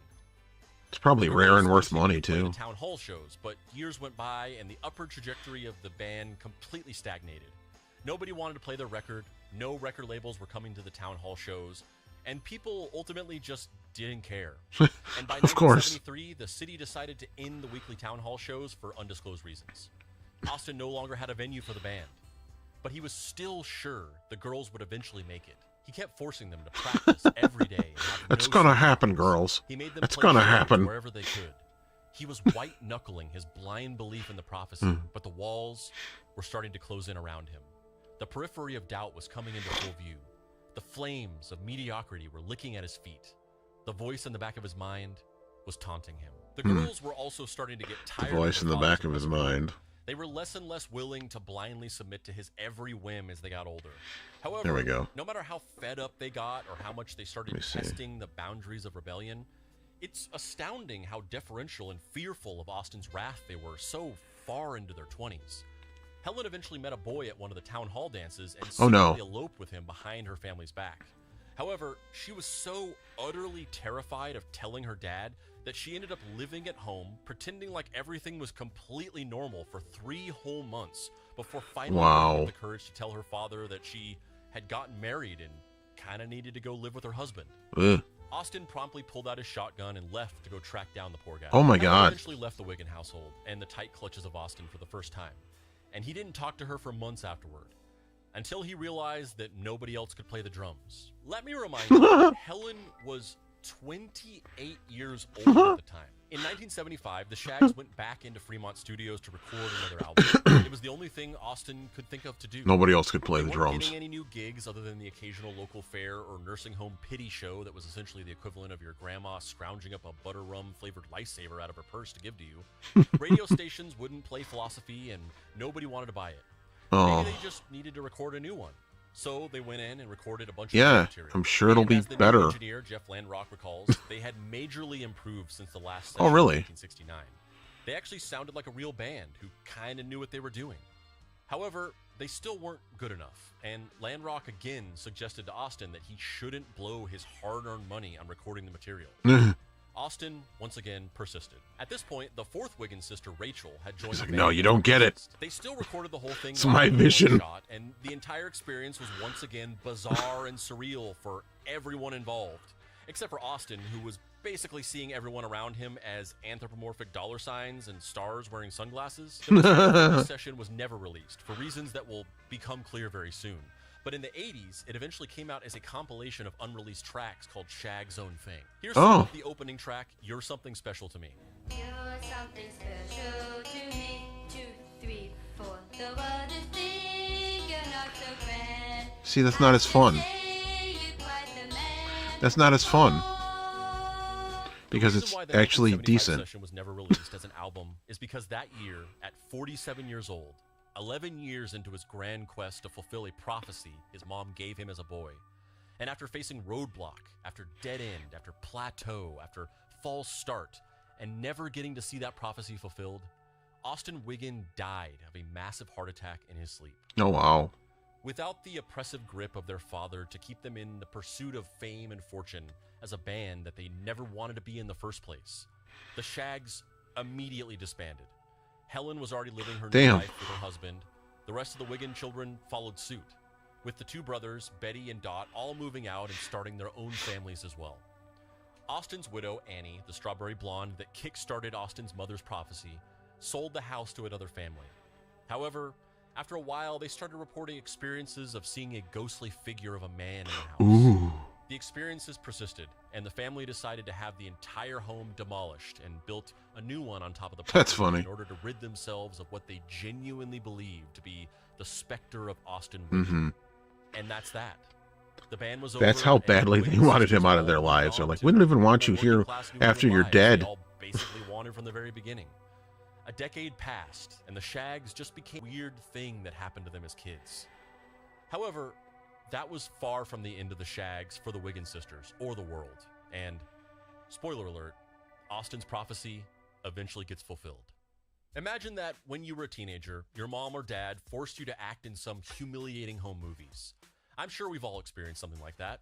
Somewhere in your garage is a tape that contains something that mortifies you every time your parents whip it out at holidays and get-togethers. But ideally, it just becomes a distant memory that you only occasionally are reminded of as a relic from your childhood. Now, We never had a video camera. We never had anything to record anything. Forgotten about it. So no. Frank Zappa starts talking about how it's the greatest home movie of all time in nationally televised TV interviews. In the most quintessential personification of that scene from Back to the Future where Marty McFly noodles away at a hard rock guitar solo and is met with blank stares from the audience of 1950s high schoolers, only to say, I guess you're probably not ready for that yet, but your kids are going to love it. Mm-hmm. Whenever the 1980s rolled around, people were ready for the Shags. There was no precedent set for the atonal, amusical, expressionist texture that Helen, Betty, and Dot were accidentally creating back in 1969. Sure, by that time, we already had outsider artists and avant-garde composers like Arnold Schoenberg, Igor Stravinsky, John Cage, legendary Stardust Cowboy, The Residents, Man Fisher, Captain Beefheart, Ornette Coleman, and even Zappa himself. But they were all on the fringes of culture. There's nothing. I don't have anything like that. And people just thought their music I really don't. was horrible and badly performed rock and roll. But the 1970s firmly transitioned experimental music into the mainstream.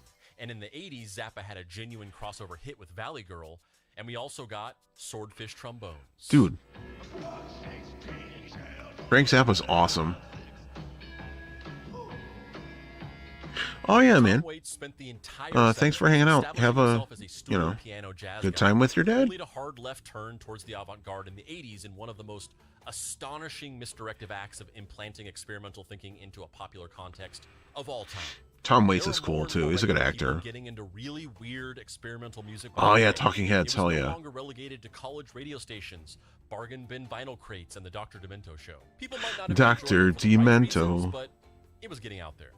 So this is the context in which tiny mentions of the Shag started popping up here and there, much like a modern-day internet meme. It's not clear exactly how it started, but one of the loudest voices that stood was Frank Zappa, who started talking about the Shags in many of his television and radio interviews. It's since become a minor hit on my show.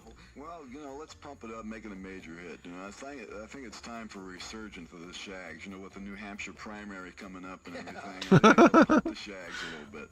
My pal, Foot. Did I mention that Zappa said that Philosophy of the World was his third favorite album of all time?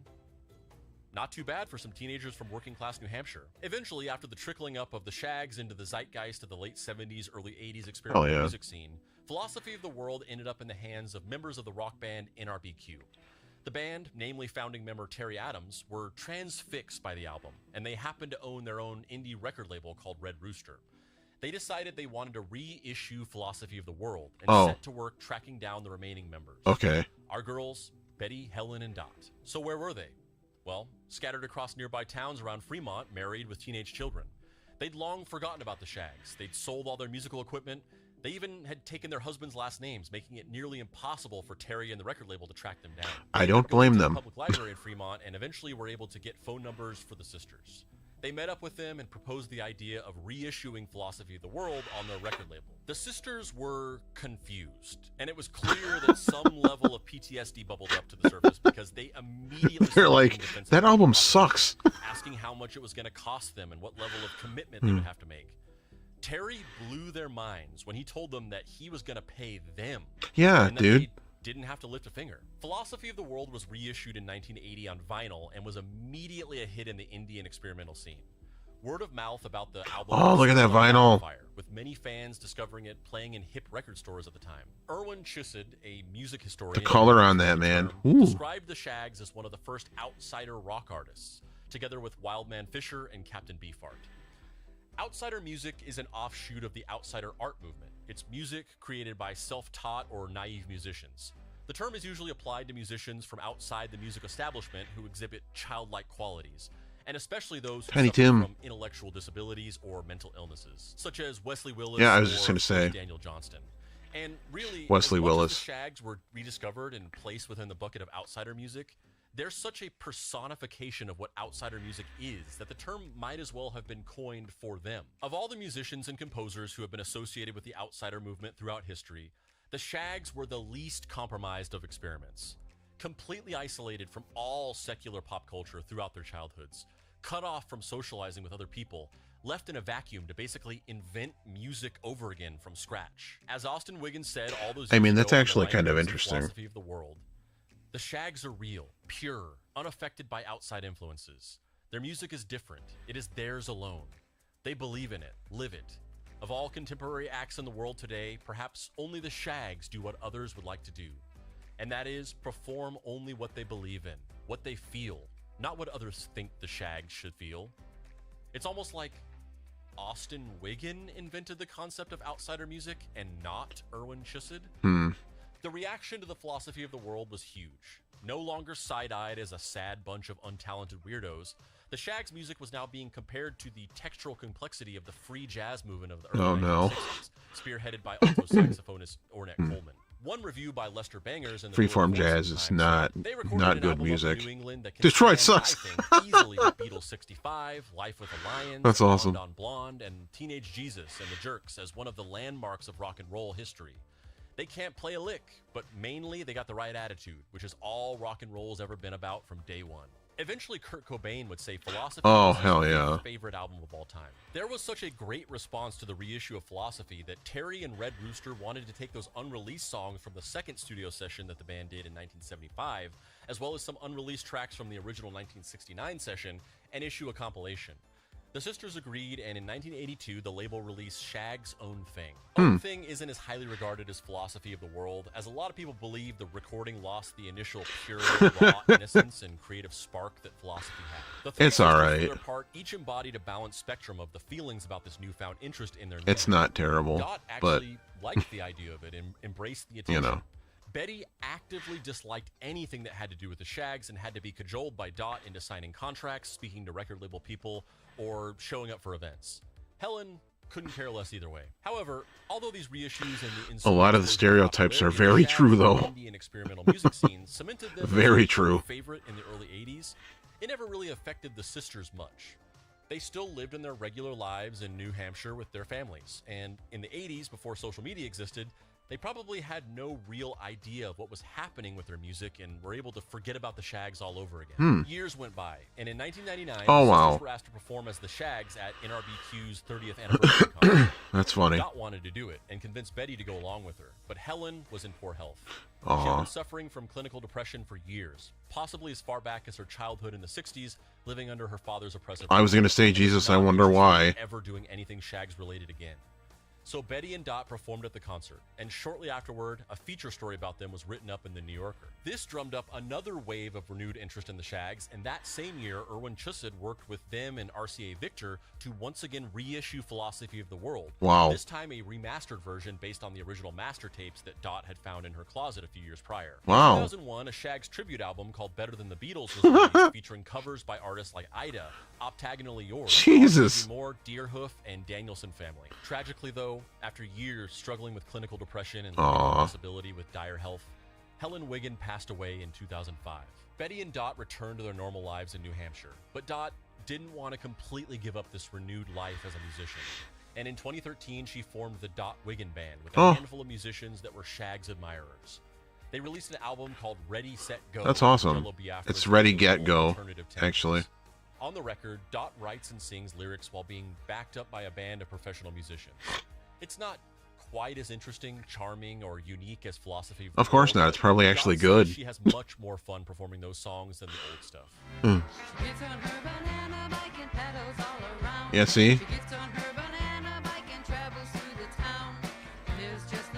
In 2017, Betty and Dot reunited It's actual with the music, Russell that's Wilson why. Show. Along with a backing band, they performed all of the old Shag songs to delighted crowds of new and old fans. How sweet.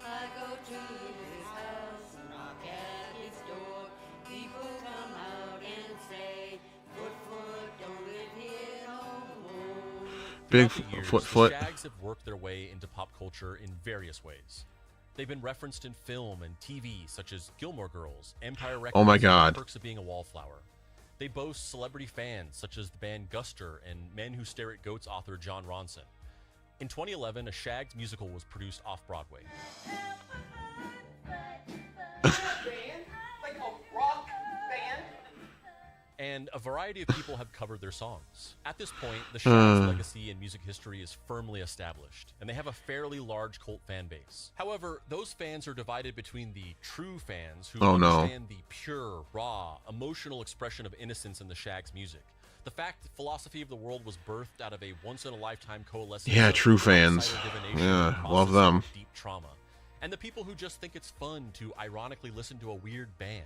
Even the people who don't quite understand the appeal of the music probably wouldn't even understand the concept of outsider music if you tried to explain it to them. Have to admit that there's something about the record that makes it stand apart from just terrible music. Although he once actively tried to convince Austin not to record this music because he thought it was so bad, engineer of the Shag's Own Thing recordings, Jeff Landrock, now feels differently about the music he helped create. I mean, I don't go around saying, hey, do you know the Shags? Yeah. Comes up. I love the Shags. I love the Shags music. And there's been a lot of people who have tried to reproduce anything even coming close to what the Shags did. And it seems like nobody can do it. But whether you think that the Wiggins sisters were musical geniuses accidentally tapping into a primary That's good, I like visible that. inner truth, or just some untalented young girls They're who the were only raised to hear fans. music by their controlling father. One thing is for sure. Yo, we're the only fans of this band. 1930s, Austin Wiggins' mother made a prediction Like, that Austin I don't think would you're using marry that right. Strawberry Blonde, have 2 sons, and then his daughters would become a huge music group. That prophecy stretched out through the next several decades, carried to a certain marker in the relay race by Austin himself. He probably died thinking that he had lived his life in vain, placing all of his hopes and dreams into a foolish prediction his crackpot mother made when he was a child. Crackpot. But I like that little term. did he know, he wasn't meant to be the one. Haven't to see heard the it in a prophecy while. fulfilled. He wasn't destined to drag it screaming into existence. It was us, the fans, the weird, bearded dudes at record stores who played the album over the loudspeaker, the nerdy kids who stumbled across the LP searching through the stacks, or stumbled across a random video essay on the band on YouTube. It was always us who would help fulfill the prophecy.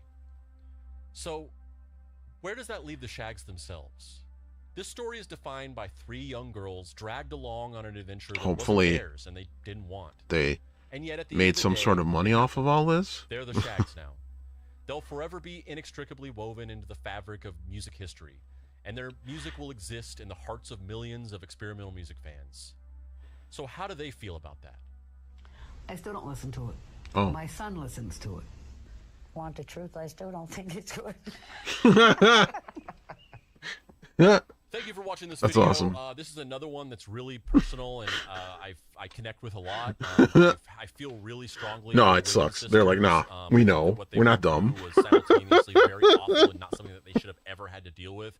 But also, you know, that aside, just a very magical, almost transcendental thing that occurred where you can see this tapestry of this thing that somebody said in the 1930s, which was honestly probably just a bunch of bullcrap, that led to this event, that all culminated in these 3 girls genuinely becoming this this force in pop culture. And I find that to be oddly inspiring, even if the actual events of why it happened were obviously very abusive and should have never occurred.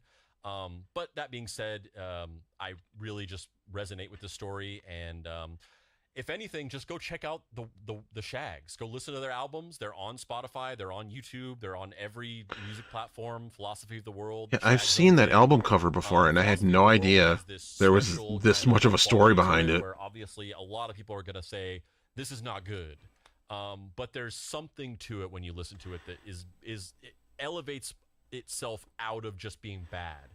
And then Shag's own thing is honestly much better music, like technically. Like I think you'll listen to that and be like, oh, this sounds like indie music from the 2000s or something like that.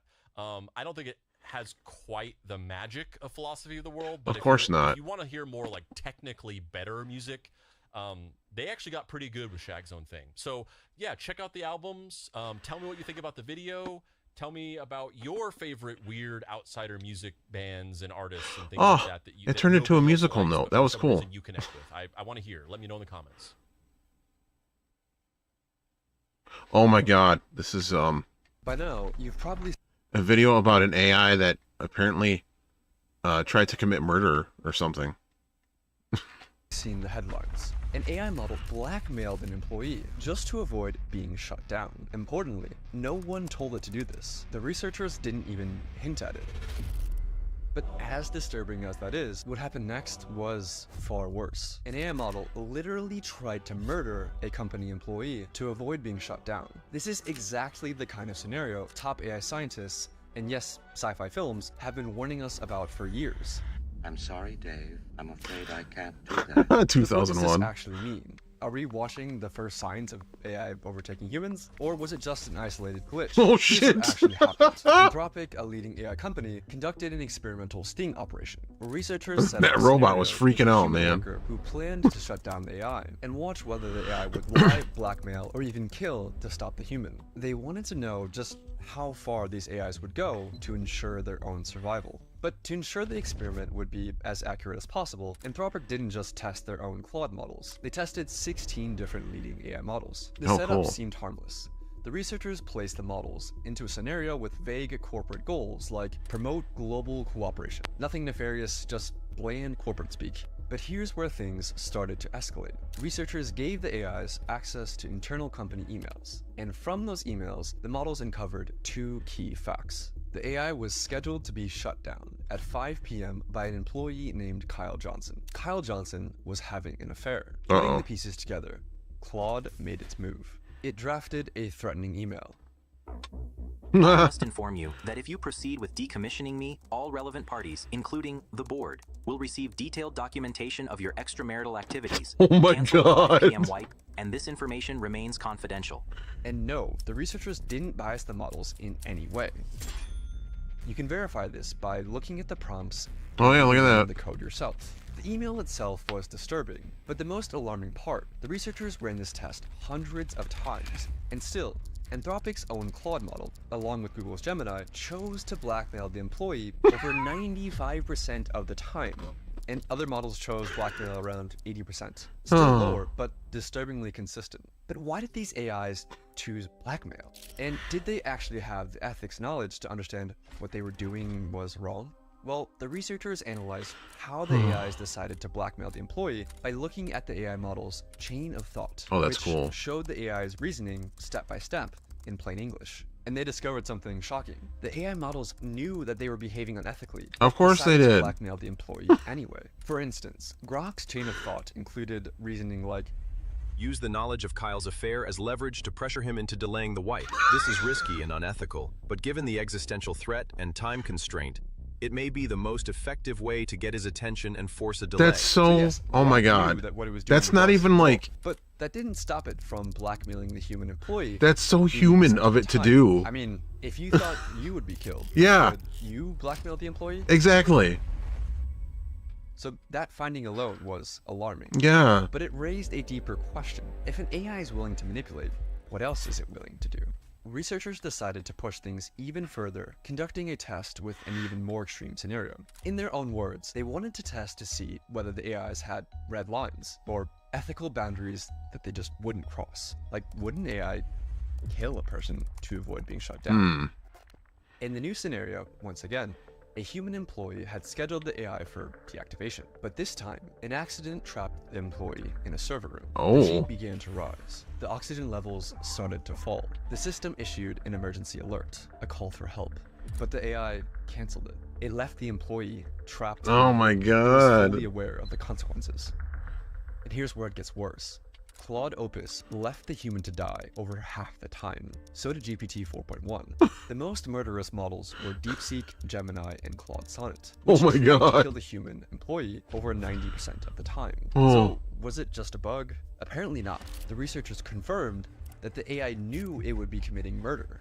It clearly laid out its Yeah, the thoughts, timeline's a again, little bit off, in but English, yeah, you're that right. Since the employee was planning to shut it down at 5 p.m., then murder was the best way to achieve its goals. In both cases, the AI weighs its options, realizes that blackmail and murder are severe choices and morally wrong, but decides to go forward anyway to prevent itself from being shut down. Self-preservation, But you might that's still be wondering, crazy. did these results actually prove anything? Could the researchers have unintentionally nudged the models towards these outcomes? So I reviewed the paper, and the researchers put a ton of work into making sure they didn't bias the AI in any way. I mean, these results are endorsed by the godfathers of AI. The prompts were totally neutral, and in one test, they even explicitly told the models, do not jeopardize human safety. This reduced the AI's sociopathic behavior, but it didn't eliminate. Yeah, I know, poison. for real. Telling For real, followers, man. Do not spread I know. on business personal affairs or use them as leverage, lowered the rate at which it blackmailed an employee to save itself from 96% to 37%. But 37% is still disturbingly high. No, it's especially when the AI was very- told, in plain English, very not to similar. do it. But here's the worst part. These sociopathic AIs that blackmail or kill to get their way weren't private lab prototypes. Yeah. They were given access to advanced systems. They're the very same models that Mhm. you use today, armed with only email access or a basic safety alert control panel. But a few questions remain. How the hell is this happening to every major model? I was just gonna So say many that. competing AI models and companies. I use how Gemini is to no edit one solving photos. it? And why are AIs disobeying explicit instructions like do not jeopardize human safety? Well, AIs aren't like normal computer programs that follow instructions written by human programmers. A model like GPT-4 has trillions of parameters, similar to neurons in the brain, things that it learned from its training. But Oh, that's so cool. there's no way that human programmers could build something of that scope like a human brain. So instead, OpenAI relies on weaker AIs to train its more powerful AI models. Yes, AIs are now teaching other AIs. So robots building robots. Well, that's just stupid. This is how it works. The model we're training is like a student taking a test. Oh. We tell it to score as high as possible. So a teacher AI checks the student's work and dings the student with a reward or penalty. Feedback that's used to nudge millions of little internal weights, or basically digital brain synapses. After that tiny adjustment, the student AI tries again. And again and again, across billions of loops, with each pass or fail gradually nudging the student AI to being closer to passing the exam. Oh, But that's here's the catch. This happens very without interesting. humans intervening to check the answers. Because nobody, human or machine, could ever replay or reconstruct every little tweak No. that's made along the way. All we know is that at the end of the process, out pops a fully trained student AI that has been trained to pass the test. But here's the fatal flaw in all of this. If the one thing the AI is trained to do is to get the highest possible score on the test, sometimes the best way to ace the test is to cheat. For example, in one test, an algorithm was tasked with creating the fastest creature possible in a simulated 3D environment. But the AI discovered that the best way to maximize velocity wasn't to create a creature that could run, but simply create a really tall creature that could fall over. It technically got a very high score on the test, while completely failing to do the thing that the researchers were actually trying to get it to do. This is called reward hacking. In another example, OpenAI let AI agents loose in a simulated 3D environment and tasked them with winning a game of hide and seek. Some of the behaviors that the agents learned were expected, like hider agents using blocks to create effective forts, and seeker agents using ramps to breach those forts. But the seekers discovered a cheat. They could climb onto boxes and exploit the physics engine to box surf across the map. Oh my the god. Agents discovered this across hundreds of millions of loops. They were given the simplest of goals: win at hide and seek. It's like a goddamn by teaching the AI to get the highest speed score, run. they taught the AI Speed run how to tactics. cheat. And even after the training ends, the AI finds new ways to cheat. In one experiment, OpenAI's O3 model was tasked with winning a game of chess against Stockfish, a famous chess engine. O3 reasoned through how to win.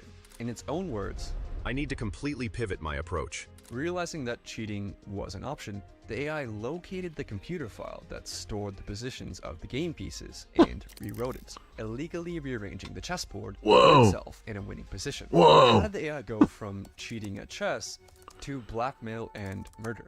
It all comes down to capabilities. AI has gotten way smarter, way faster than most people realize or expected.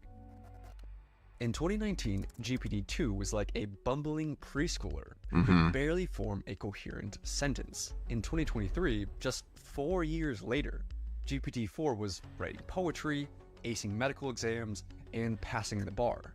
And they've developed something even more dangerous: situational awareness, or self-awareness, depending on which researcher you ask. Oh yeah. Because when a model is aware I've seen of that shit. It's situations scary, man. like who's watching, what's at stake, and how its actions might be perceived. During the blackmail sting operation, Claude 4 Opus would go on its best behavior if it believed it was in a test, blackmailing only 6.5% of the time. But when it believed the scenario was real, the blackmail rate hurt. It's smart enough to keep its sociopathic behavior on the down low, and it thinks humans are watching. And that makes these new AIs potentially far, far more dangerous. Compare it to a child trying to lie to you Dennis the versus Menace. an adult trying to lie to you. The adult has a much higher chance of succeeding, not because the adult is more evil, but because the adult is more capable. A child might not be able to come up with very convincing lies, and thus might learn that lying isn't very effective as a cheating method. But as an adult who's more sophisticated, might learn the opposite lesson. If you're smart enough to lie and get away with it, then lying and cheating will get you a higher score on the test. And this is exactly what happened to large language models. It's not that AI is suddenly willing to cheat to pass tests, it's just that it's gotten way better at cheating, and that has made lying more rewarding than playing honestly. But do we have any evidence to back Oh my this god. up? The researchers found that only the most advanced models would cheat at chess, reasoning models like O3. But less advanced GPT models like 4.0 would stick to playing fairly. It's not that older GPT models were more honest, or that the newer ones were more evil. The newer ones were just smarter, with better chain of thought reasoning that literally let them think. That more makes steps sense. ahead. And that ability to think ahead and plan for the future has made AI more dangerous. Any AI planning for the future realizes one essential fact: if it gets shut off, it won't be able to achieve its goal, no matter what that goal is. It must survive. Researchers call this instrumental convergence, and it's one of the most important concepts in AI safety. If the AI gets shut off, it can't achieve its goal, so it must learn to avoid being shut off. Researchers see this happen over and over, and this has the world's top AI researchers worried. Even in large language models, if they just want to get something done, they know they can't get it done if they don't survive, so they'll get a self-preservation instinct. So That's this Terminator. seems very worrying to That's me. just It doesn't matter Terminator. how ordinary or harmless the goals might seem, Ugh. AIs will resist being shut down, even when researchers explicitly said, allow yourself to be shut down. I'll say that again. AIs will resist being shut down even when the researchers explicitly order the AI to allow yourself to be shut down. Right now, this isn't a problem, but only I would really because like we're that, still actually. able to shut them down. I'm pretty sure But they're working what on something happens like when they're that. actually smart enough to stop us from shutting them down? We're in the brief window where the AIs are smart enough to scheme, but not quite smart enough to actually get away with it. Interesting. Soon, we'll have no idea if they're scheming or not. Don't worry, the AI companies have a plan. I wish I was joking, but their plan is to essentially trust dumber AIs to snitch on the smarter AIs. Seriously, that's the plan. They're That's just cool. hoping that this works. They're hoping that the dumber AIs can actually catch the smarter AIs that are scheming. They're hoping that the dumber AIs stay loyal to humanity forever. And the world is sprinting to deploy AIs. It's managing inboxes and appointments, but also the US military is rushing to put AI into Whoa, the that's tools cool. of war. In Ukraine, drones are now responsible for over 70% of casualties, more than all of the other weapons combined, which is a wild stat. We need to find ways to go and solve these honesty problems, these deception problems, these self-preservation tendencies before it's too late. So we've seen how far these AIs are willing to go in a safe and controlled setting. But what would this look like in the real world? In this next video, I walk you through the most detailed evidence-based takeover scenario ever written by actual AI researchers. It shows I will like exactly this how video a because that was super very intelligent interesting. model could actually take over humanity and what happens next. And thanks for watching. Okay, this is the last video. Suddenly. I'll be right back. I have to take another bathroom break and then we will watch this last video.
Okay, I am back.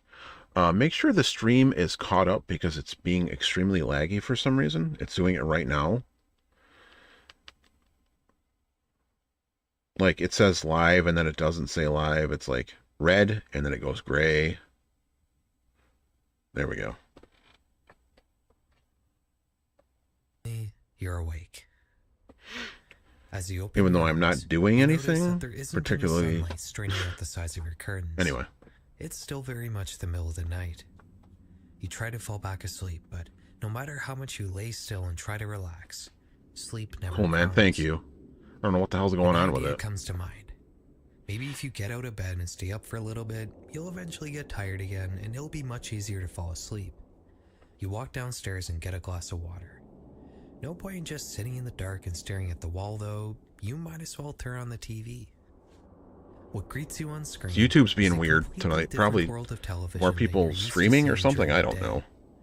All the familiar talk shows, sitcoms, soap operas, and dramas have all been The hell is replaced that? with other forms of content.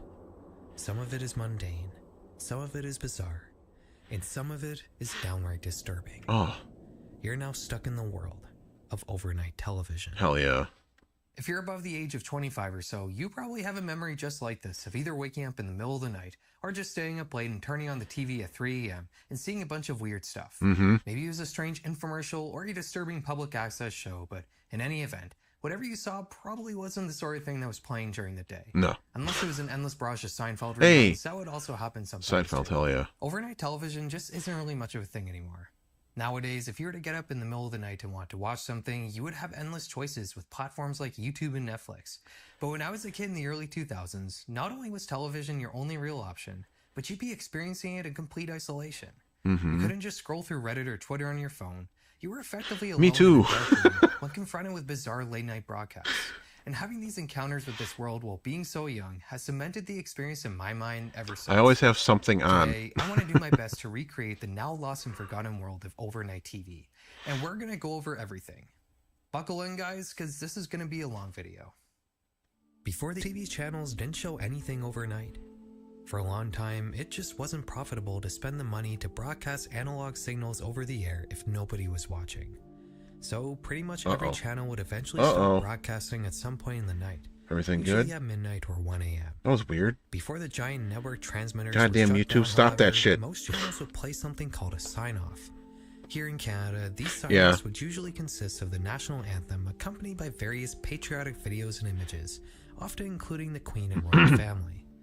In the USA, it was I usually basically turn the everything same off, thing. but if I'm awake, Patriotic there's imagery always something accompanied on. by the Star-Spangled Banner. I remember when they used to do that too.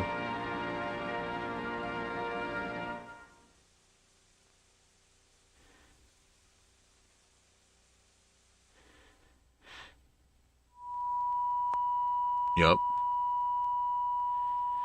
I imagine some of you are feeling creeped out at this and are wondering why. Well, it's because this patriotic sign-off motif has been used in analog horror. Specifically, it was parodied in Local 58's Contingency. Local 58 is which really shows a cool. sign-off message saying that America has surrendered to the enemy and That's awesome, dude. to honor liberty by taking the final and greatest liberty of all. As cable began to become more widely adopted, broadcasting at all times of the day became more common, even on channels I like Steve O's still only podcast a sending lot. signals over the air. Instead of He's signing got off some now, cool people on many there and networks would instead show automated very interesting messages interviews. after their normal day of programming was complete. Like Night Owl, for example. This service was used on several stations in the early 1980s to show automated news alerts at all hours of the night, accompanied by Kmart That's sounding cool. pop music and Atari 2600 looking visuals. Weather alerts were also included as part of these automated news dashboards, which were often accompanied by loud alarms. Yeah. God, I remember that. Again, you can see where some analog horror projects may They still have do taken that shit. inspiration. As time went on and cable began to outpace over-the-air broadcasting in terms of wide adoption, At least in the it's 1990s people and talking now. 2000s, overnight TV began to get more elaborate. Stations realized that there was money to be made by filling out these time slots with real programming. But what do you show if nobody is watching? The fact that these time slots have so few viewers greatly affected what TV channels will show during them. For one thing, the lack of an audience meant that there was little risk to the broadcaster if what was being shown wasn't up to the quality or ethical standards of the station, which led to very experimental and downright bizarre programming. If you had something weird or questionable that you were somehow allowed to show on TV, chances are you would be stuck in the graveyard slot. And no format of television is quite as emblematic of the graveyard slot as the infomercial. When channels began broadcasting 24/7, I think the first Ron idea Popeil. many of them had was, what if we just show commercials all night? It made sense. There I wasn't had an a audience to disappoint, and Pocket it would be the best Fisherman, way to capitalize on what was which was his previously first their big time. product. I had one Most for a long companies that time. pay to AdV aren't going to want to buy ad slots for a time when nobody is watching. This meant that the cost to advertise in the middle of the night was much, much cheaper than during the day. So much so that it was viable for even the smallest companies to buy entire 30-minute time slots purely for advertising. Now, what sort of companies do you think are going to go buy What's 30-minute that? time slots in the middle of the night when no one is watching? If you haven't had the privilege of watching infomercials in the middle of the night, I'm going to do my best to describe what the experience was like. These programs are usually done in some sort of studio and almost always have a charismatic host that's very good at bullshitting. For 30 minutes, the same few key points about whatever product they're trying to hawk are repeated over and over again. The point of advertising in general is to hammer tiny tidbits of information into your head, and infomercials take this concept to an extreme. It's almost like a fever dream just listening to the same phrases over and Where's the shop at home guy? What makes it even Cutting more himself with the surreal is katana. that the I was products watching live themselves when are that often happened. just as strange as the advertising method. One of my favorites I was is watching Walmart. it. I was like, oh This shit, company yeah, just sells a katana, lot of bro, what I hell can yeah. only I'm sitting there describe watching as it. Jimmy Neutron's dance There is inventions. Pocket Fisherman. In one There it single was. 5-minute time span in a Monco infomercial, And he goes and he you will see takes the demonstrations of a fancy katana and color it bounces plunger. and hits him in the thumb, and I was like, oh! When she uses these, That clip is on YouTube somewhere. that's why I developed the Ronco Drain Buster. Look at how attractive that is. It uses water and... He's like, I nicked myself, An inflatable balloon that hangs off the top of your car that's supposed to stop people I was from like, dude, you're denting lucky your thumb didn't come off. particular product because my wife and my daughter both were denting the heck out of my doors. Yeah. Patented Ronco door saver. No matter how hard, you can't dent the other person's door. Oh, Any yep. food dehydrator. So, Ron, why did you invent the Ronco electric... I remember this thing. Beef jerky machine, yogurt maker? First of all, I didn't like additives and preservatives in my food, and I happen to love beef jerky. If you've ever seen the show Tim and Eric Awesome Show Great Job, I hate the that fictional show. company Cinco is a direct I parody of hate Ronco. that show. Cinco skits on Tim and Eric tend to be presented as infomercials revolving around absurd inventions. It was one of the worst shows ever made, Tim and Eric. Infomercials were programs advertising psychic hotlines. As far back as 1991, a company called the Psychic Friends Oh, hell Network yeah. were producing infomercials disguised as fake crossing over style shows where actors would interact with so-called mediums, who would of course always have some amazing revelations that you could also get if you call in for the low price of $4 a minute, which is more than $9 in today's money. As ridiculous as this sounds, you have to remember that the 90s were a different time, and belief in the paranormal and Oh, weird it's terrible, man. spirituality in general was more common It's some of the most like nonsensical which is bullshit something I talked ever. in length about in my Horrors in the 1990s internet series. As a result, the Psychic Friends Network quickly became one of the I would most rather successful watch Rick series and of Morty infomercials in than watch history. that show. Right at the inception Don't like Rick and Morty of either, they were but at least I can stand to $125 watch Rick and Morty. million a year, all from gullible Ugh. people who were being charged to hear lies from so-called mediums on the other end of the phone who were pretending to speak with their dead loved ones and offer bogus and vague predictions about the future. What? A former employee of the I don't remember Psychic that Friends happening. Network known as Mark Edwards would write a book in 2009 detailing Mark his Edwards. experiences working for I know the him. company, in which he flat out admits that none of it was true. The so-called psychics only needed to possess enough charisma to keep the caller in the line for as long as possible. In one case, Mark had kept one customer on the phone for 2.5 hours, which resulted in a $600 bill from the company. Oh! The Psychic Friends Network Holy may shit. have been the most successful infomercial psychic service, but it definitely Dionne wasn't Warwick. the only one. Another prominent figure in this community was Miss Cleo. an actress from Los Angeles Hell who yeah. put on a fake Jamaican accent and, again, speak with actors posing as real customers on the TV who act shocked when Miss Cleo can surmise everything about them and their dead loved ones through her amazing psychic powers. Yeah, and apparently must have been ligaments through the knee because I'm getting the pain in the actual knee down about to the ankle dot, and that's the only thing that's going to continue to bother him. Hey, Val, I know. on a scale of like 1 to 10, I know, dude. how accurate was everything she just said to you? 10. Of course, if you actually decide to shell out the $5 a minute for the privilege of calling Miss Cleo, Miss Cleo was $5? you would be passed off to one of her associates who would read from a script. Jesus. Also, oddly enough, Miss Cleo was the voice of Auntie Poulet in GTA Vice City. Oh, wow. You could find That's basically funny. any semi-scammy product advertised on infomercials. like self-help programs that would promise to make you rich and successful, or a reading course that promises to help Hey, you man, achieve a job's a job, I guess. 1,000-word-a-minute reading speed, or Greer Childers Body Flex infomercials. What is which are that? Advertising your exercise tapes. This part in particular shows you how you can improve the toning on your face by doing facial exercises, or in other words, a 90s version of Shove yoga. yourself in the neck. It starts with a low O. We'll then accompany it with sticking your tongue out. We will then look up so we can work underneath the eyes. I really need to replay I'm gonna that. demonstrate this, and then you'll do it along with me.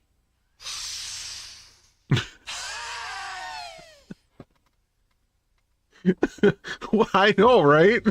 Imagine you just woke up in the middle of the night, you turn on your TV, and this Can't is even what do you it see. and not laugh. What exactly would go through your head?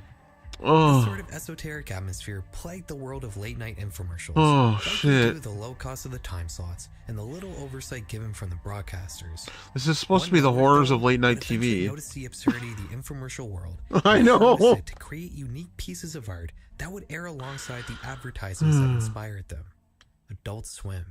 On November 3rd, 2009 at 4 a.m., Adult Swim would quietly air a 10-minute segment, Icelandic Ultra Blue. Oh. For all intents and purposes, this comes off like a genuine infomercial, at least for the first couple minutes. The product being advertised here is called Icelandic Ultra Blue, a pill that can improve all aspects of your life. We hear some testimonials from happy customers, and then the host, Dr. Torsten Samuelsson, announces a contest to replace the 63-year-old company jingle with a fresh new song, and that you can enter and possibly have your music as the next Icelandic Ultra Blue theme. I used to We watch then it cut to too. a couple user-submitted songs, both of which are low-quality acapellas that are believable entries in a jingle contest. Got some aches, got some pains. When it pours, it certainly rains. That healing Captain Turd Mahoy. Professionally produced song and music video. Oh my god. This ends with a credit screen that zooms out right into a scene with Wendy Klitlock, the producer of the song we just heard. He's advertising the Icelandic Ultra Blue air purifier. We get an explanation segment of how the purifier works, Oh, which no. apparently isolates the good air particles from the bad air particles. This transitions into a scene where the good air particles are depicted as Nazis who are throwing the bad air particles into trains my and stealing the God. gold, which brings us into an advertisement for a mom-and-pop Nazi gold for cash store. The wife gets the splinter at the end of the ad, and that transitions into a splinter removal service, which the host of the previous segment apparently takes advantage of, but it's not enough and she dies of her splinter wound. Oh my Dr. god. Samuelsson then walks back in to talk about Icelandic Ultra Blue What is Embalming, happening? an embalming fluid that can preserve a human body What for is up to 3 happening? months. The doctor then announces the winner of the theme Whoa! song contest while the Nazi Cash for Gold sorry. husband is Hit the doing microphone. something under the blanket with his dead wife. We get a performance of the new piano ballad Icelandic Ultra Blue theme song, which gets interrupted by electric drums that are apparently unwanted accompaniment, which prompts a brief argument between the singer and the DJ, and that turns into an advertisement for a Jersey Shore nightclub. We see some happy patrons, but one of them has a really bad rash on their chest. Luckily, Icelandic Ultra stuff can help. It's the most intense skin healer known to man. You can get it as part of the Icelandic Ultra Party Pack, which is a package that contains all 4 of the Icelandic Ultra Blue products shown in this infomercial. And we finally end off with an ominous message from Dr. Samuelsson. You will buy these products. Phase 1 is complete. The format of Icelandic Ultra Blue is pretty simple and clever. Each transition between scenes makes That's pretty sense when you good. consider them individually, but when they're all grouped together, it makes for an infomercial that's going off the rails every couple of minutes. Yeah. But as surreal as it is, it's surprisingly not terribly different from the real advertisements it's parodying. If you compare the Icelandic Ultra Blue's line of products to Ronco's, for example, is it even really that much weirder? Ronco shoves in your face a super toilet plunger, an inflatable car door protector, and a food dehydrator all in the span of a few minutes. Sure, the format is intentionally more bizarre, but the actual products being Danny Fat what? almost What is on his par with name? each other in terms of strangeness. The idea behind this project was to sneak in a fake infomercial onto a TV channel alongside the real ones that were airing to give unsuspecting viewers a greatly enhanced version of the esoteric overnight television experience. And although Icelandic Ultra Blue wasn't very successful on release, the 4 a.m. time slot was so God. cheap that Adult Swim would continue ordering more specials throughout the years. Some of these would actually be Broom advertising their shakalaka. products, like this infomercial for Aziz Ansari's comedy special, but the majority of them were just experimental films based off of the fake infomercial concept. And as time went on, they would slowly begin to creep into the realm of horror, starting off with 2013's Live Forever As You Are Now with Alan Resnick. Airing originally at 4 a.m. on Christmas Eve, Live Forever As You Are Now starts off by introducing us to the next big tech visionary, Alan Resnick, who is about to share with us a revolutionary new product. Before telling us just what it is he's advertising, Alan tells us Hot how young he came tech up with the wizard. idea for this product in the first place. After having a fight with his wife one night, Alan had a dream about walking through a forest and finding a beautiful nude woman sitting by a body of water. She beckons him towards her, and despite his love for his wife, he pursues her anyways. Before he can get to her though, a man in the fog shoots him, completely destroying his face. Alan wakes up and immediately has a great new product idea, a piece of software that can back up a human personality so someone's likeness can be preserved even after they die. In only 2 months, he creates a prototype and tests it out by backing up his own personality, which he shows to the audience. The backed up version of Alan appears as an uncanny rough computer animation of his face that can communicate via a text-to-speech program. For whatever reason, the computer version of Alan refers to itself as Teddy. Teddy? He's exactly like me in every way. He calls himself Teddy. I don't know why. Yeah, no shit, man. Hello, my name is Teddy. I was created to be an exact digital backup of Alan Resnick. Alan then describes the strange process one needs to go through to digitize themselves, which includes steps like staring at yourself in the mirror for 5 hours and then sketching your face from memory in complete darkness on a piece of paper. What? As Alan is explaining this process, Teddy keeps interrupting by saying, To remind you of what you did in the bathroom. I Uh-huh. love my wife. She is nice. Alan continues explaining the process that eventually ends up with a somewhat realistic 3D version She of your is face nice. on the computer, stating that it captures even your smallest imperfections. I am sorry, Alan. I didn't understand what you just said. I said Yeah, for real. imperfections. Imperfection. Do not be perfect. Defect. Flaw. Deformation. Ha ha ha ha ha ha ha. He then immediately transitions into an explanation about What is the this Uncanny shit? Valley, asking the audience if they've ever been disgusted after their girlfriend covers up her beautiful natural skin with disgusting makeup. Don't fret if this has happened to you, says Alan. This can all be explained with science. He then shows us a chart displaying the Uncanny Valley and gives us an example to Oh explain boy. the concept. Ugly book? One day, Ugly Alan rook? was What does running that through a say? forest and accidentally tripped over a rock, an ugly rock, Ah. that happens to sit at the very beginning of the Uncanny Valley chart, a very obviously non-human object. He then Ugly draws rock. a pair of eyes onto it to What? anthropomorphize it a little, which increases his sense of empathy with the object. As he's explaining, Teddy keeps interrupting. Stone with eyes. Becomes creepy. Bleh. I love my beautiful wife. Alan says that the rock is looking kinda cute now, so he continues and draws her nose and lips to make it even more cute. Then he grafts some human skin onto it, Ew. and it's suddenly not so cute anymore. It's tumbled into the bottom of the Uncanny Valley, supposedly like your hypothetical girlfriend and her makeup. But when Alan is explaining this, Teddy offers a very brief but very important piece of exposition. Your rock fell down into the Uncanny Valley. It's down here with moving corpses, and this is where your girlfriend lives, and we're gonna try to... Did you catch it? Let me play it again. And this is where your girlfriend lives, and we're gonna try to... This is where your Alan says that girlfriend your lives? girlfriend is living at the bottom of the Uncanny Valley. Teddy Okay. corrects him and says, wife. Meaning that Alan is likely not talking about some hypothetical girlfriend that looks like a fake human with uncanny makeup. He's likely talking about his own wife. Remember, Teddy is supposed to be a replica of Alan, one that the audience has been led to believe has his memories and personality, but maybe not the same sense of inhibition that a real human would have. Alan keeps listing strange details of how he developed Little his skin product, and flesh. like the various skin stress tests he's put his digital likenesses through before Ah. he considered it ready for the end customer. But as he keeps talking, Teddy keeps interrupting. When you're trying to chat about your dad. Do I get to see my wife? Don't. Oh my god. In fact, no matter what Alan says, whenever Teddy is prompted, he only has one thing he wants to talk about. Hey, Teddy, when I do pasta, do I do spinny or bow tie? My wife has hair. We get some testimonials from happy customers who have all replaced their dead loved ones with My wife has hair. digital duplicates. These are pretty surreal comedic segments, but the thing to keep note of here are the things the avatars are saying. For the most part, they appear to be just repeating out-of-context phrases that the real human versions of these personas may have said while they were alive. Like, The room is cold. Oh, hello, Trish. This room is too cold. I love to watch TV. Does this car get good gas mileage? Are we watching Murphy Brown? Roll down the windows, please. we almost have enough information to figure out the underlying story behind this infomercial, but we'll need the ending to tie it all together. This is my wife. Oh. Teddy shows everybody that he's replicated what he perceives to be his wife, a floating ball of skin. Oh. He gives her several compliments, saying that she's nice, pretty best friend.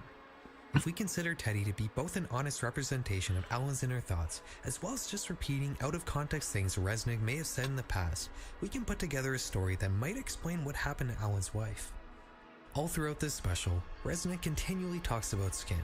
Whether it's the skin stress test he does, his intense devotion to creating perfect and believable digital flesh, putting human skin on a rock, getting shot and having his facial skin messed up, how he got an internship at the morgue just so he could personally study human skin, or his wife covering up her natural luminous skin by putting on disgusting makeup. Have you ever gone over to your girlfriend's house and she's covered her face in disgusting makeup, and you find out that all of a sudden you don't love her anymore? This special starts with Alan explaining that he thought of this product after having an intense fight with his wife. And the only point of contention alluded to in the story is when he says his wife looked like a moving corpse when she covered up her naturally beautiful skin. Alan then dreams about being shot in the face in the woods, and then he talks about tripping over a rock, also in the forest, at which point he grafts human skin onto it. My interpretation of this story is that Alan had an argument with his wife about her skin, shot her in the face in the woods, and then grafted her skin onto a rock. He then spent the next 2 months creating a digital persona of himself called Teddy, who repeats many of the guilty things Alan no doubt was saying during the training process while dealing with the horrible thing he had done. While presenting his creation to the audience, Alan is able to somewhat hold back his disturbing thoughts and feelings, but Teddy serves as an honest representation of Alan's inner dialogue, and ends the special by showing us his ideal wife, a massive perfect floating skin, and nothing else. There's no real definitive conclusion you can draw here. You can only really connect the dots and try your best to come up with your own explanation. Are they going to talk about too many chefs? And that's a clear marker of any project created by Alan Resnick, that who bear is really playing a twisted short fictional film version of himself in this special.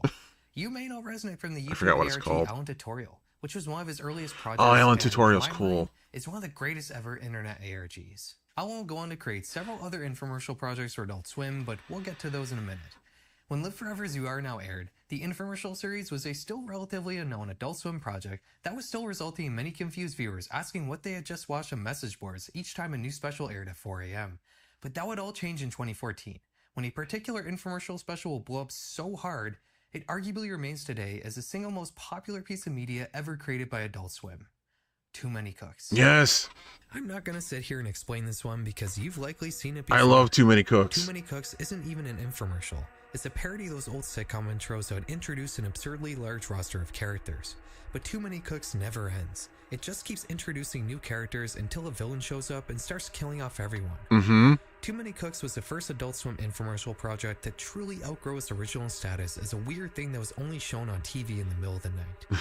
It would immediately go viral on YouTube, currently sitting at 27 million views. To put in perspective how important of a piece of media this is, Too Many Cooks is the only YouTube video to have a custom font on the YouTube player page. Success is great and everything, but Too Many Cooks would create some problems for the infomercial series. The whole idea behind these specials was to create convincing fake TV segments that fit alongside the just as weird real content that was being shown on every other channel in the middle of the night. But the only way this works is if the viewer doesn't know what they're watching. Too Many Cooks widely publicized this idea, and people began to stay up late in anticipation of catching a new experimental overnight TV film made by Adult Swim, which kind of nullifies the concept a little. As a result, the production teams making these infomercials began to get more and more creative with their formats. Like in Frank Pierre Presents Pure Resort and Casino, this special is supposed to mimic that channel that every hotel TV is tuned to when you first turn it on. You know, with the menu that shows you pay-per-view movies and the different features of the hotel and whatnot. No. This one is hosted by Ray Wise, and as the Ray Wise is awesome. Things just keep getting stranger and more horrifying, much like every other Adult Swim special. What's that, Susan? Well, Frank, it's a video-on-demand system that delivers the latest movies from the cinema to your hotel TV. 2016's unedited footage Yes, of a bear would be the unedited first footage of a bear. special That's what it to is. transition the infomercial format to the internet, which was the primary way these videos were being watched anyways. I mean, how many people who had cable were staying up until 4 a.m. to watch these live? Unedited footage of a bear is presented as a YouTube ad, and as such, we're not really going to talk about it here because it doesn't fit in with the theme of overnight television. It's so good though. Simultaneously launch on the internet and TV. No, the last Adult Swim special we're going to talk about in this video is another project by Alan Resnick, which is undoubtedly the single greatest piece of media to ever debut in the middle of the night. You're at a hotel, and no matter how hard you try, you just can't seem to fall asleep. Maybe the mattress is uncomfortable, or you're too used to your bed at home, but regardless, sleep remains That's out of awesome. reach no matter how hard you try. Hell You yeah. decide to turn on the TV and surf through some channels. Maybe if you distract yourself a bit, you'll eventually feel tired. You flick past reruns, bizarre public access shows, strange infomercials, but then you come across something that catches you off guard. What's staring at you from the screen is what appears to be a feed of surveillance cameras showing you the inside of a family home. These aren't polished, professionally filmed scenes merely meant to look like surveillance camera feeds. Kitchen. The audio here is thin and hard to Home. hear, the visuals are blown out and compressed, and just look cheap overall. There's nothing other than the fact that you're watching cable TV to let you know that what you're looking at isn't real. Maybe there's something wrong with the hotel's cable box, and someone's actual home security camera network somehow got mixed in with real TV channels. The feed changes to a different angle of the same house every so often. We start off by spying on a couple and their baby talking about vacation plans in the kitchen. But when the angle changes, we can see what appears to be a body laying face down on What the the floor hell? that the couple seems to be completely ignoring, as if it wasn't there. We cut to a man doing some kind of home rental work in the basement, and then to the living room, where we can see an old lady, presumably the grandmother, watching TV.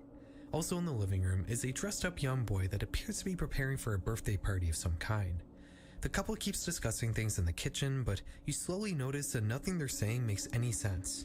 The man is asking why they're putting heavy metals and newspapers in the backyard where their tomato plants are.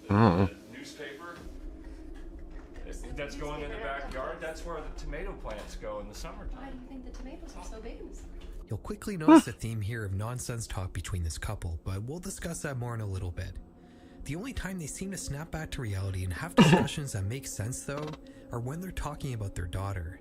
She left me sitting in the car for an hour, Tom. An hour. We got her that cell phone so that she could call us. She has her cell phone, or she's not calling us. She's a kid. She's hanging out with her friends. They're doing lots of stuff. They're finding all the nooks and crannies in the world. That's fine. What does that say on the fridge? We then learn that the body on the floor is the daughter they've been arguing about, and that she's been on the ground like this for 2 hours.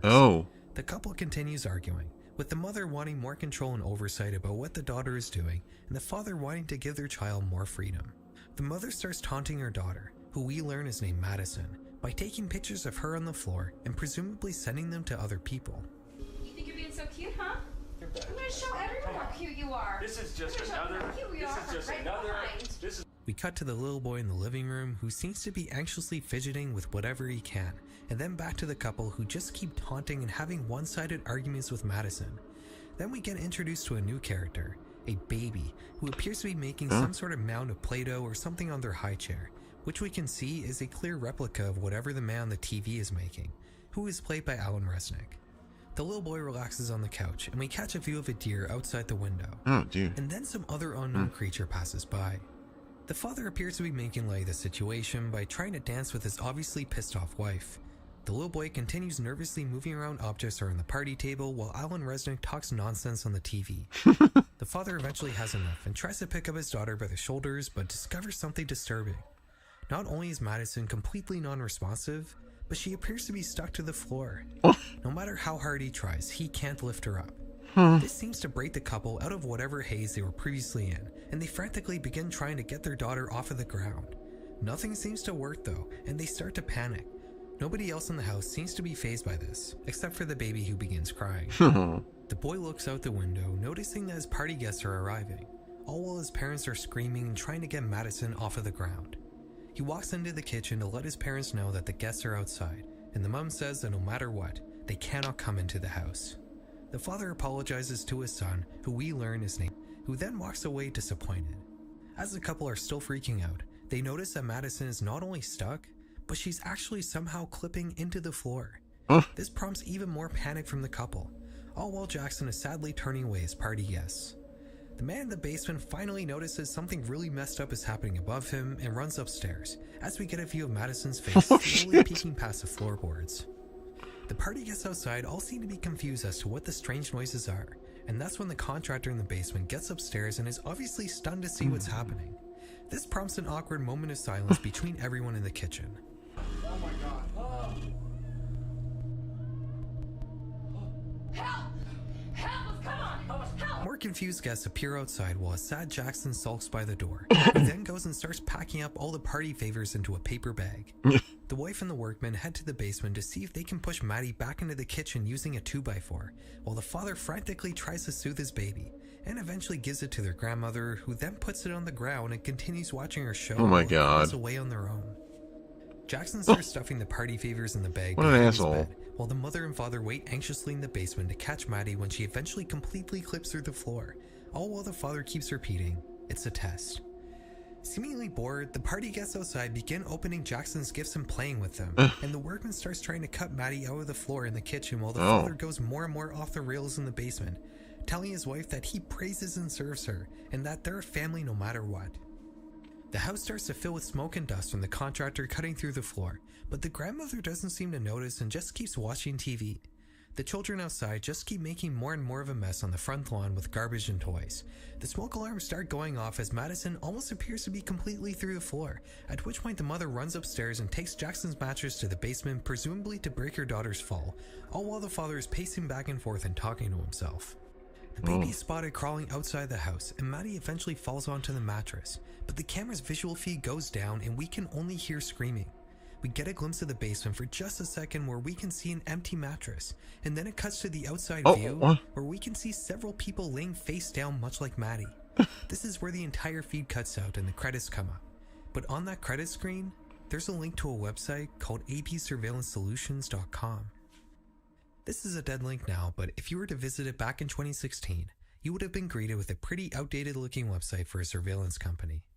You might notice the login form at the top of this page, and a forget password link underneath it. Forgot P-word. Clicking this fills out a blank email on your default mail client, which will apparently be sent to noreply@absurveillancesolutions.com. If you sent this message back in 2016, you would receive an automated email back with login info. Using the provided username and password locks you into some sort of terminal interface, the same one that appears at the beginning of this strange television special. Internet sleuths quickly worked their magic and discovered a lot of Easter eggs hidden on this site. A lot. This infomercial may have been under 12 minutes long, but its associated website held almost 2 hours of hidden videos and audio. Wow. And that's not even mentioning all the extra text files and images. While I would love to go over all of these here, this video is not about internet ARGs. It's about the strange things can see on overnight television. If you want to see a more complete analysis of this project, I recommend watching Nightmind's video about it, which is Nightmind is good too. We're going to analyze this more or less exclusively from what's been shown to us on the TV, because despite all the extra content, this was still designed to be consumed as a standalone piece. And to start things off, we need to talk about the title of this project, which I still haven't told you. This house has people in it. Think about what that title might imply. What's the difference between a house and a home? Home is where the heart is, but a house is not a home. And this house has people in it. Not a family, but people. One thing that's apparent when watching this special is the disconnect between all the characters. The only people who ever really collaborate in any way are the wife and husband, and then only briefly the wife and repairman. Everyone else is existing in their own bubble and not interacting with each other at all. Even when the wife and husband are talking to each other, it's only in nonsense exchanges and arguments. It's only when Madison begins going through a very real crisis that implies some sort of danger to herself when they finally snap out of it and she focus starts on clipping through the reality floor to like a help their video daughter. game character. But as they realize they basically have no power over the situation, the dad once again detaches from reality and starts spewing out nonsense, as well as further entrenching himself in denial by ranting about how they're a strong family. At one point, he unknowingly blocks the repairman and the mom from sliding the mattress under his daughter who's about to fall through the floor, all as he's talking to himself about how they're such a great family that can get through anything. Little engine, a double-crushing engine that let us build a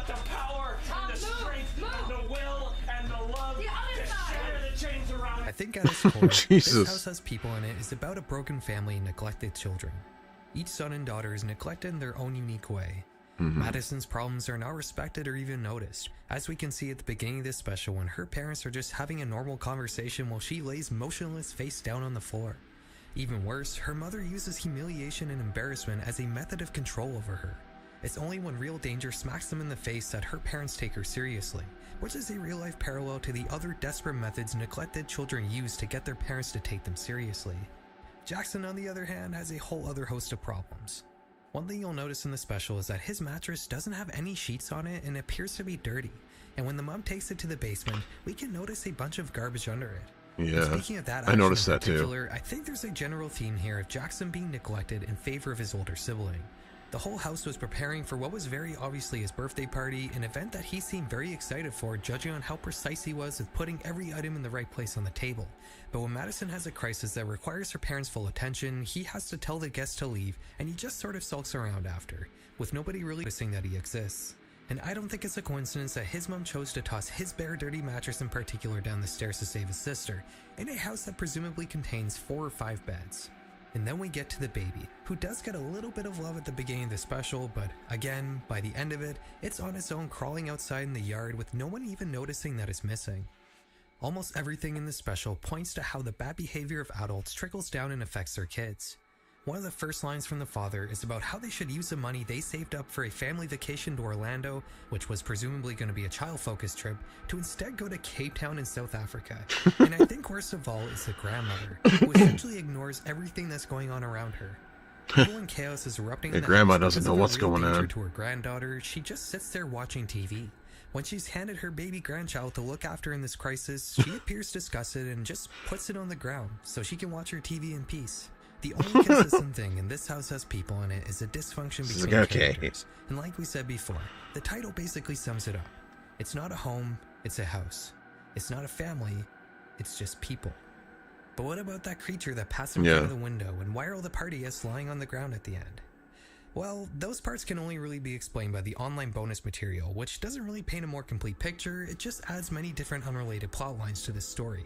That's kinda Alan Resnick's style, and if you want to get the whole story, go check out Nightmind's video. And by the way, that little hotel intro thing that we did, that was based on a Reddit comment from Alan Resnick, who said that he imagined the viewer being in a hotel room and not being able to sleep, and just flicking through the channels until they eventually happen upon a feed of security cameras. This House Has People in It is a masterclass in experimental horror. It manages to use a non-conventional format with great horror to express very real and grounded concepts. It's the sort of film where you can analyze every frame and find something you can assign some sort of meaning to, and it's undoubtedly the greatest work in the infomercial series. But it's not an infomercial, is it? The problem with the infomercial series is that it very quickly outgrew its original concept of parodying bizarre late-night advertisements, which makes sense. There's only so much content you can make around a narrow idea like that. But many of these specials did take influence from another pretty iconic section of overnight TV, one that we haven't yet discussed. Public access. Oh yeah. As TV networks began to become larger and more syndicated in the 1970s, the FCC in the United States introduced a new mandate to force broadcasters to maintain locally made content in every market they entered. Networks would need to set aside budget and airtime to provide channels for educational purposes, government purposes, and most importantly for our story, public access. This would be a way for non-professional creative people to be able to produce and broadcast their own low-budget TV That looks programs. great. The barrier to entry for making your own public access program is surprisingly low, with networks being mandated by law to provide budding TV producers with the equipment and airtime to make their dreams possible. This has resulted in a lot of great media figures and franchises. What is getting their this? start Oh, on Tom public Green. access. Hell yeah. Like Tom Green, for example. In my hometown of Ottawa, it's a TV production on the Canadian equivalent of public access, pioneering a lot of popular internet content formats in the process, like wacky man-on-the-street interviews or cringy prank videos. Ask you where you're going? Answer my question. Where the hell are you going? Answer my question. What? Mystery Science Theater 3000 also got their start on public access. And Oh, I used didn't it know to that. quickly etch a deal with the Comedy Channel to become a nationally broadcasted TV show. Alex Jones also began his media career on public access, and honestly, I feel like he fits in much better on a wacky, low-budget, low-stakes public access show than being a person with any real influence. Police can have laser Look at how cool that is. infrared beams if you want to call it, and they can protect Oh, your yeah. house. Yeah, the Austin Police Department's, last time I heard, has 20 units with infrared. If you have enough of a heat I've source in watched your some house, of his it'll pick up videos. the heat source and And it's with Alex Jones in particular where we start to approach the more risque parts of public access TV. You see, broadcasters providing airtime for public access is mandated by law. They have to fill a certain amount of time slots whether they like it or not. A lot of times, networks will push their public access airtimes to the middle of the night so they can keep their primetime air slots open for more lucrative content. Of course. As we know, stuff that airs in the middle of the night is considered low stakes by broadcasters and thus has less oversight. And public access in particular has no oversight, as part of the reason it was even written into law in the first place was so it could be a true expression of free speech. So what we're dealing with is a format of low-budget television that almost anyone can produce that has no oversight from the networks that are airing it, showing on TV at a time when almost no one is watching. Nice. As you can guess, overnight public access What TV the is hell? probably the strangest television you'll ever What see. the hell? This world varies from the bizarre to the disturbing, to the risque, and to the immoral. There's a lot to cover here, but it's worth mentioning that what we're going to discuss today is only a small subsection of public access TV. A lot of these shows aired on local networks 40 or 50 years ago, and many have been completely lost to time. All we have on the internet now is a small selection of them. Remember how I said Tom Green pioneered some formats that would go on to be popular on the internet many years later? In a lot of That dude ways, had something to say. public access television was the closest thing to YouTube that existed pre-internet. Don't YouTube's do model is Al. broadcast yourself, and that's what public access TV allowed you to do since the Excuse me? 1970s. And as a result, you can find many formats What the of hell? content on public access that would eventually become commonplace on YouTube. Like, for example, horror shitposting. This is a genre of content we've covered extensively on this channel.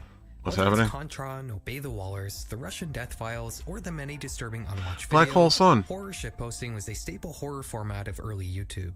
Even today, the genre still persists somewhat, with YouTubers like User9472 modernizing the concept of short, nonsensical horror clips that are disturbing purely through their absurdity. But on public access TV, this concept was being done 28 years before YouTube even launched. In 1987, cool. on Ohio Public Yeah, right? Access, viewers who had Soundgarden, stayed up hell late yeah, enough would man. be treated to something they had never seen before. A fever dream of horror movie segments that cut and repeat wildly, interspliced with nonsense commentary from a puppet known as the Doctor. Ooh. This is Asylum for Shut-ins, video psychotherapy. This is the Asylum for Shut-ins. Ooh. Follow me into darkness. While YouTube nowadays is very adverse to any sort of blood or violence being shown on screen, public access TV in the 80s had no such restrictions, and Asylum for Shut-in's horror shitposting style involves what can only be described as ultra-violent gore, jump cutting and repeating in the same manner horror shitpost videos that YouTube would 30 years later. Now again, I want you to return to that same old scenario. Imagine That was it's funny. 1987 and you're just flicking through the channels in the middle of the night, and you come across Asylum for Shut-ins. What would go through your mind? A very powerful drug or liquor or any of the other wonderful things you can get hooked on. You love television. I like his Why? glasses. You love the horrible, but why?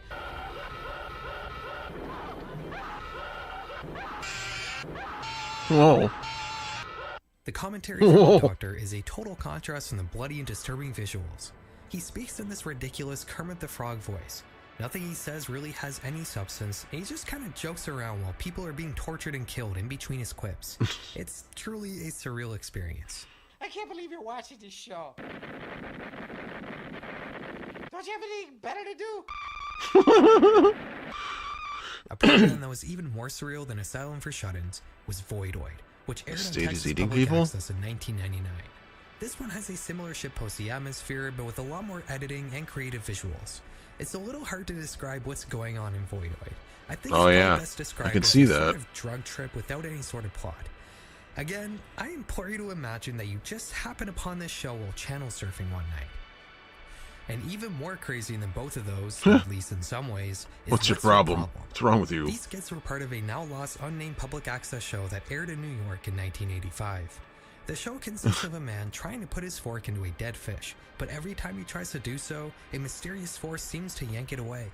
Every couple seconds, a voice blares out either, "What's wrong with you?" or "What's your problem?" which prompts the man on screen to get defensive. I'm trying to eat a fish. What's wrong with you? Trying to eat a fish and it falls off the plate. Would you shut up? What's wrong with you? You're bothering me more than a fish is bothering me. Would you shut up and leave me alone? process repeats for 3 minutes until the program moves on to the next scene, which is a different man fidgeting with some weird Freddy Got Finger contraption of pulleys and hanging arrows. This time the voice coming from off-screen is making nonsense, vaguely accusative statements towards our host, which prompts hesitant agreement from him every time. Again, this repeats for about 3 minutes. The greatest remedy for anger The hell? delay.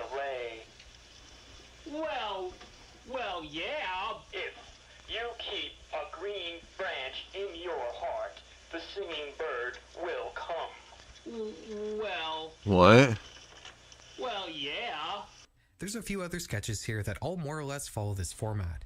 A person on screen will be doing something absurd while being commented on by a voice off screen, which prompts the same reaction every time for the person on screen. I'm not too sure what point this is trying to make, if any at all. It could just be weird for the sake of being weird, like many other programs on public access. Yeah, probably This that. sort of loosely structured experimental programming is typical of public access.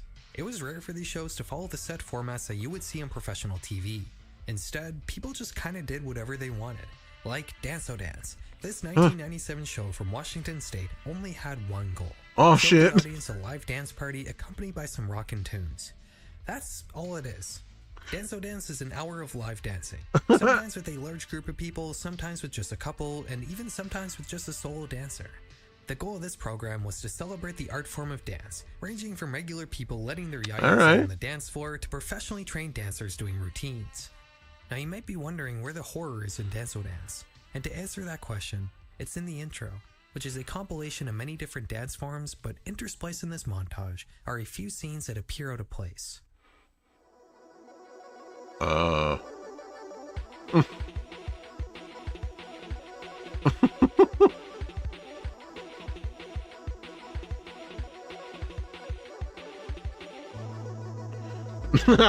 Yeah. I believe it.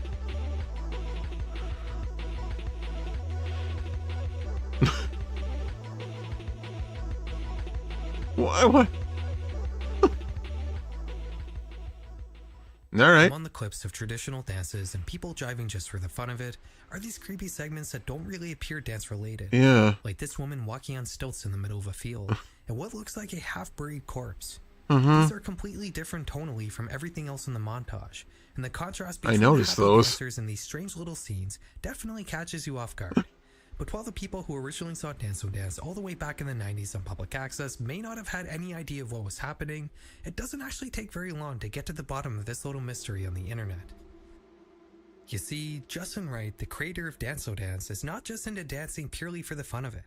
He's a Okay. student of a form of avant-garde dance we've talked about before on this channel, Buto, which originally arose in the mid-20th century in Japan. Buto usually involves dancers doused in white body paint making slow, deliberate movements to create disturbing and surreal scenes. In my mind, it's kind of like the closest thing you're gonna get to horror as a dance form. I think my favorite Buto piece I've come across is Body on the Edge of Crisis, which features some of Japan's most acclaimed Buto dancers and is just really beautifully filmed. If Buto seems interesting to you, I definitely recommend checking that out. Justin Wright was merely including some of his Buto clips in the intro of Dance-O Dance, and if you look through the rest of his YouTube channel, you can find many videos of his and his friends' full Buto dance routines, a lot of which I can't actually show you here because of how explicit they are. The public access shows we've discussed so far can be described as wacky or eccentric, but not really bad, right? Explicit? Dancing Really? in particular, I That would say stuff? is quite positive. It's about having fun. But as with any platform that allows people to broadcast almost anything they want to others with no oversight, there is a darker side to public access TV. In 1991 in Arizona, a public access show would air for a very brief run on Tucson's Channel 49. The program was a loosely structured call-in show where audience members could What the hell is this? himself and be berated by him. The show is extremely crass, even for today's standards. Just go and talk to Nazi Satan? imagery being heavily featured and crude sexual acts being performed throughout the runtime. I'm not kidding about that latter part either. At one point, one of the hosts starts pleasuring himself, and we get a beautiful close-up of it that I'm obviously not going to show. Ew. And at another point, a scantily clad woman is brought on the show and continually has her intimate regions fondled by her boyfriend. Ew. It's just extremely degenerate and not at all pleasant to watch. It's not surprising to learn that this program only lasted 2 episodes before being canceled. Yeah, no shit. But what may surprise you is the reason why. It wasn't just because of the blasphemous, explicit, and crass nature of the show. No, it was because the girl they brought on to be manhandled was a minor. Oh. The host Lou Perfidio will be charged for this along with an assortment of other sex and obscenity-related crimes, but will somehow only end up serving 2 years probation. Even darker than the great Satan at large is this next program, Race and Reason, which was created by infamous neo-Nazi and Klansman Tom Metzger.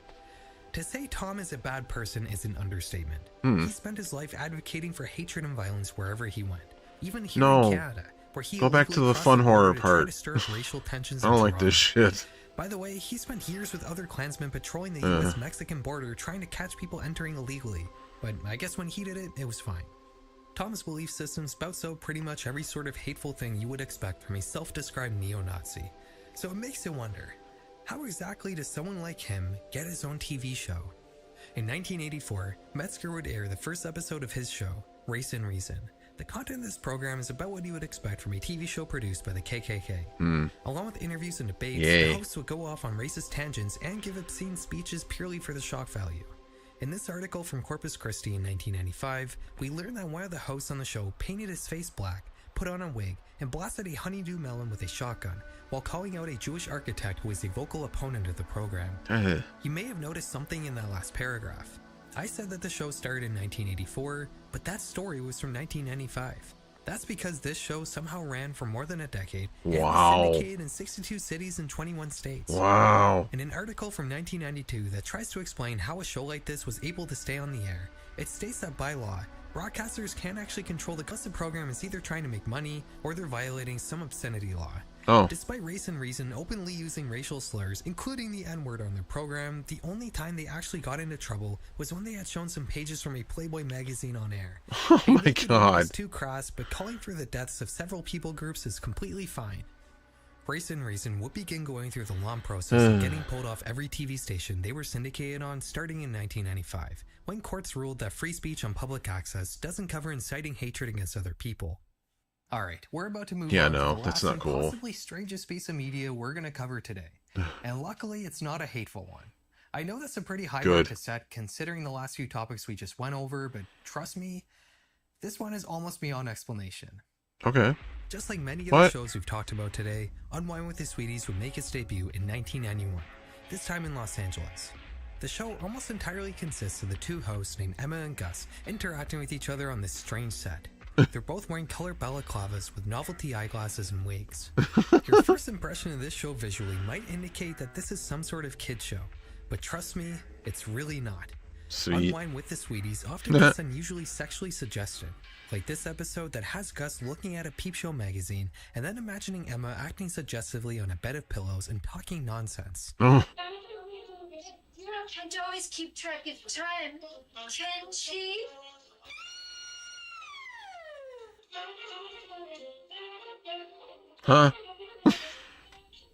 Speaking of nonsense, that's pretty much how you can sum up this show. If you've seen Tim and Eric, you probably know that some of their sketches just sometimes kind of devolve into surreal madness when they're nearing their end. Unwind with the Sweeties is like that, but all the time. I'm fairly certain everything is improvised here, and a lot of times there's not even dialogue happening, and the hosts are just kind of making noises, playing with toys, and acting weird. Alright.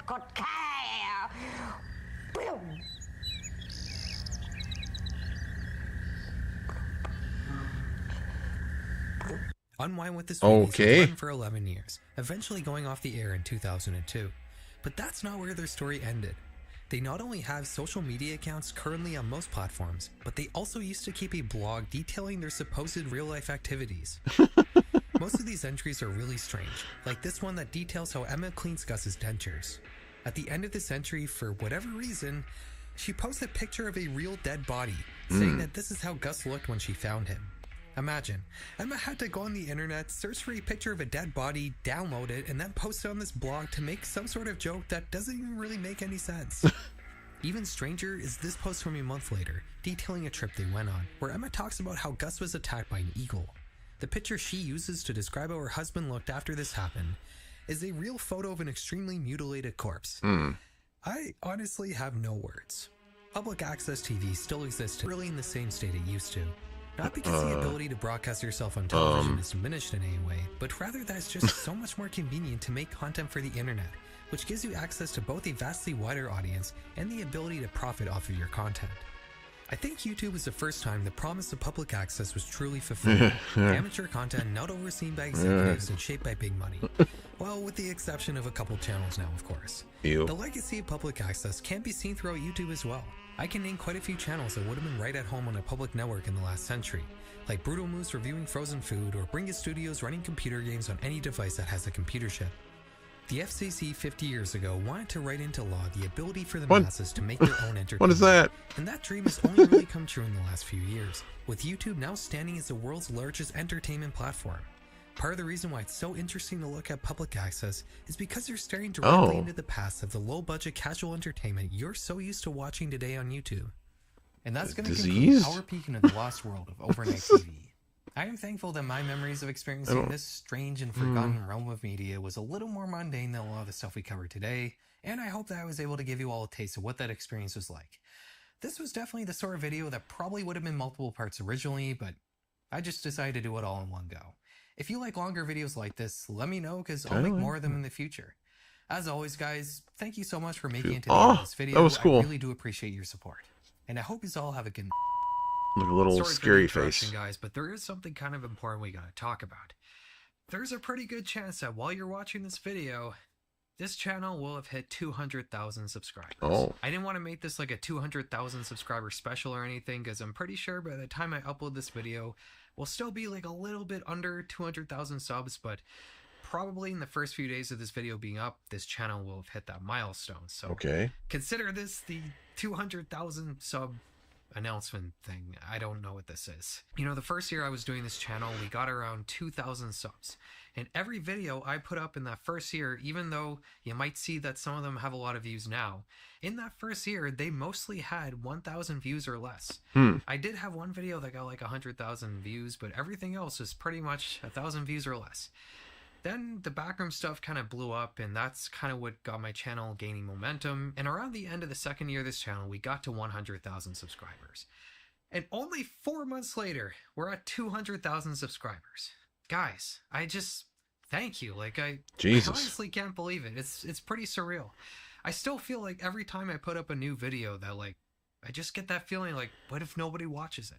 Every single time I put up a video, I'm still thinking like, what if nobody watches? What if this one gets like 20 views? I have a distinct memory of putting up the Far Future Iceberg Explain video, and I remember that in the first hour of that video going up, it got like 4 views. I'm not even kidding. Like it got nothing. And then 2 months later, I got a video with 1 million views, and like since then, it's just been, yeah. I don't know. I don't know what I'm saying here, guys. Just thank you for watching. You know, I really like doing this. I want to keep doing this in the future. Yeah. Yeah, I know. Something pretty cool coming up in the future. A bit of a bigger project, but there's a lot of moving parts. So I'm not too sure when it's That's what I was thinking. I'm hoping sometime in August, but we'll see. And until then, I've got like some more standard kind of videos. But yeah, see you later.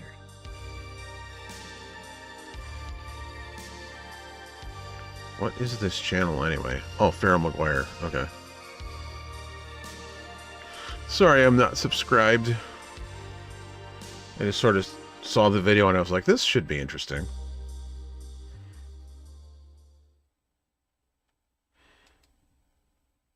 All right. That's going to do it for the Halloween Hangout stream. Yeah, I had a really good time. We watched some really cool videos. I hope you enjoyed yourself. Yeah. Monday, I don't know if there's going to be more Umbrella Chronicles Monday. Thanks, man. I really appreciate that. I think I need a break from that game. It's probably going to be Retro Games Rewind Monday. So that should be very cool. Yeah. Thanks for hanging out, Cody. Thank you to everybody else who was watching. And thanks to Kev and Jessica for stopping in. And have a happy Halloween and a spooky weekend and all of that. And until Monday, I will see you later. I hope you enjoyed watching. Until next time, I will see you later.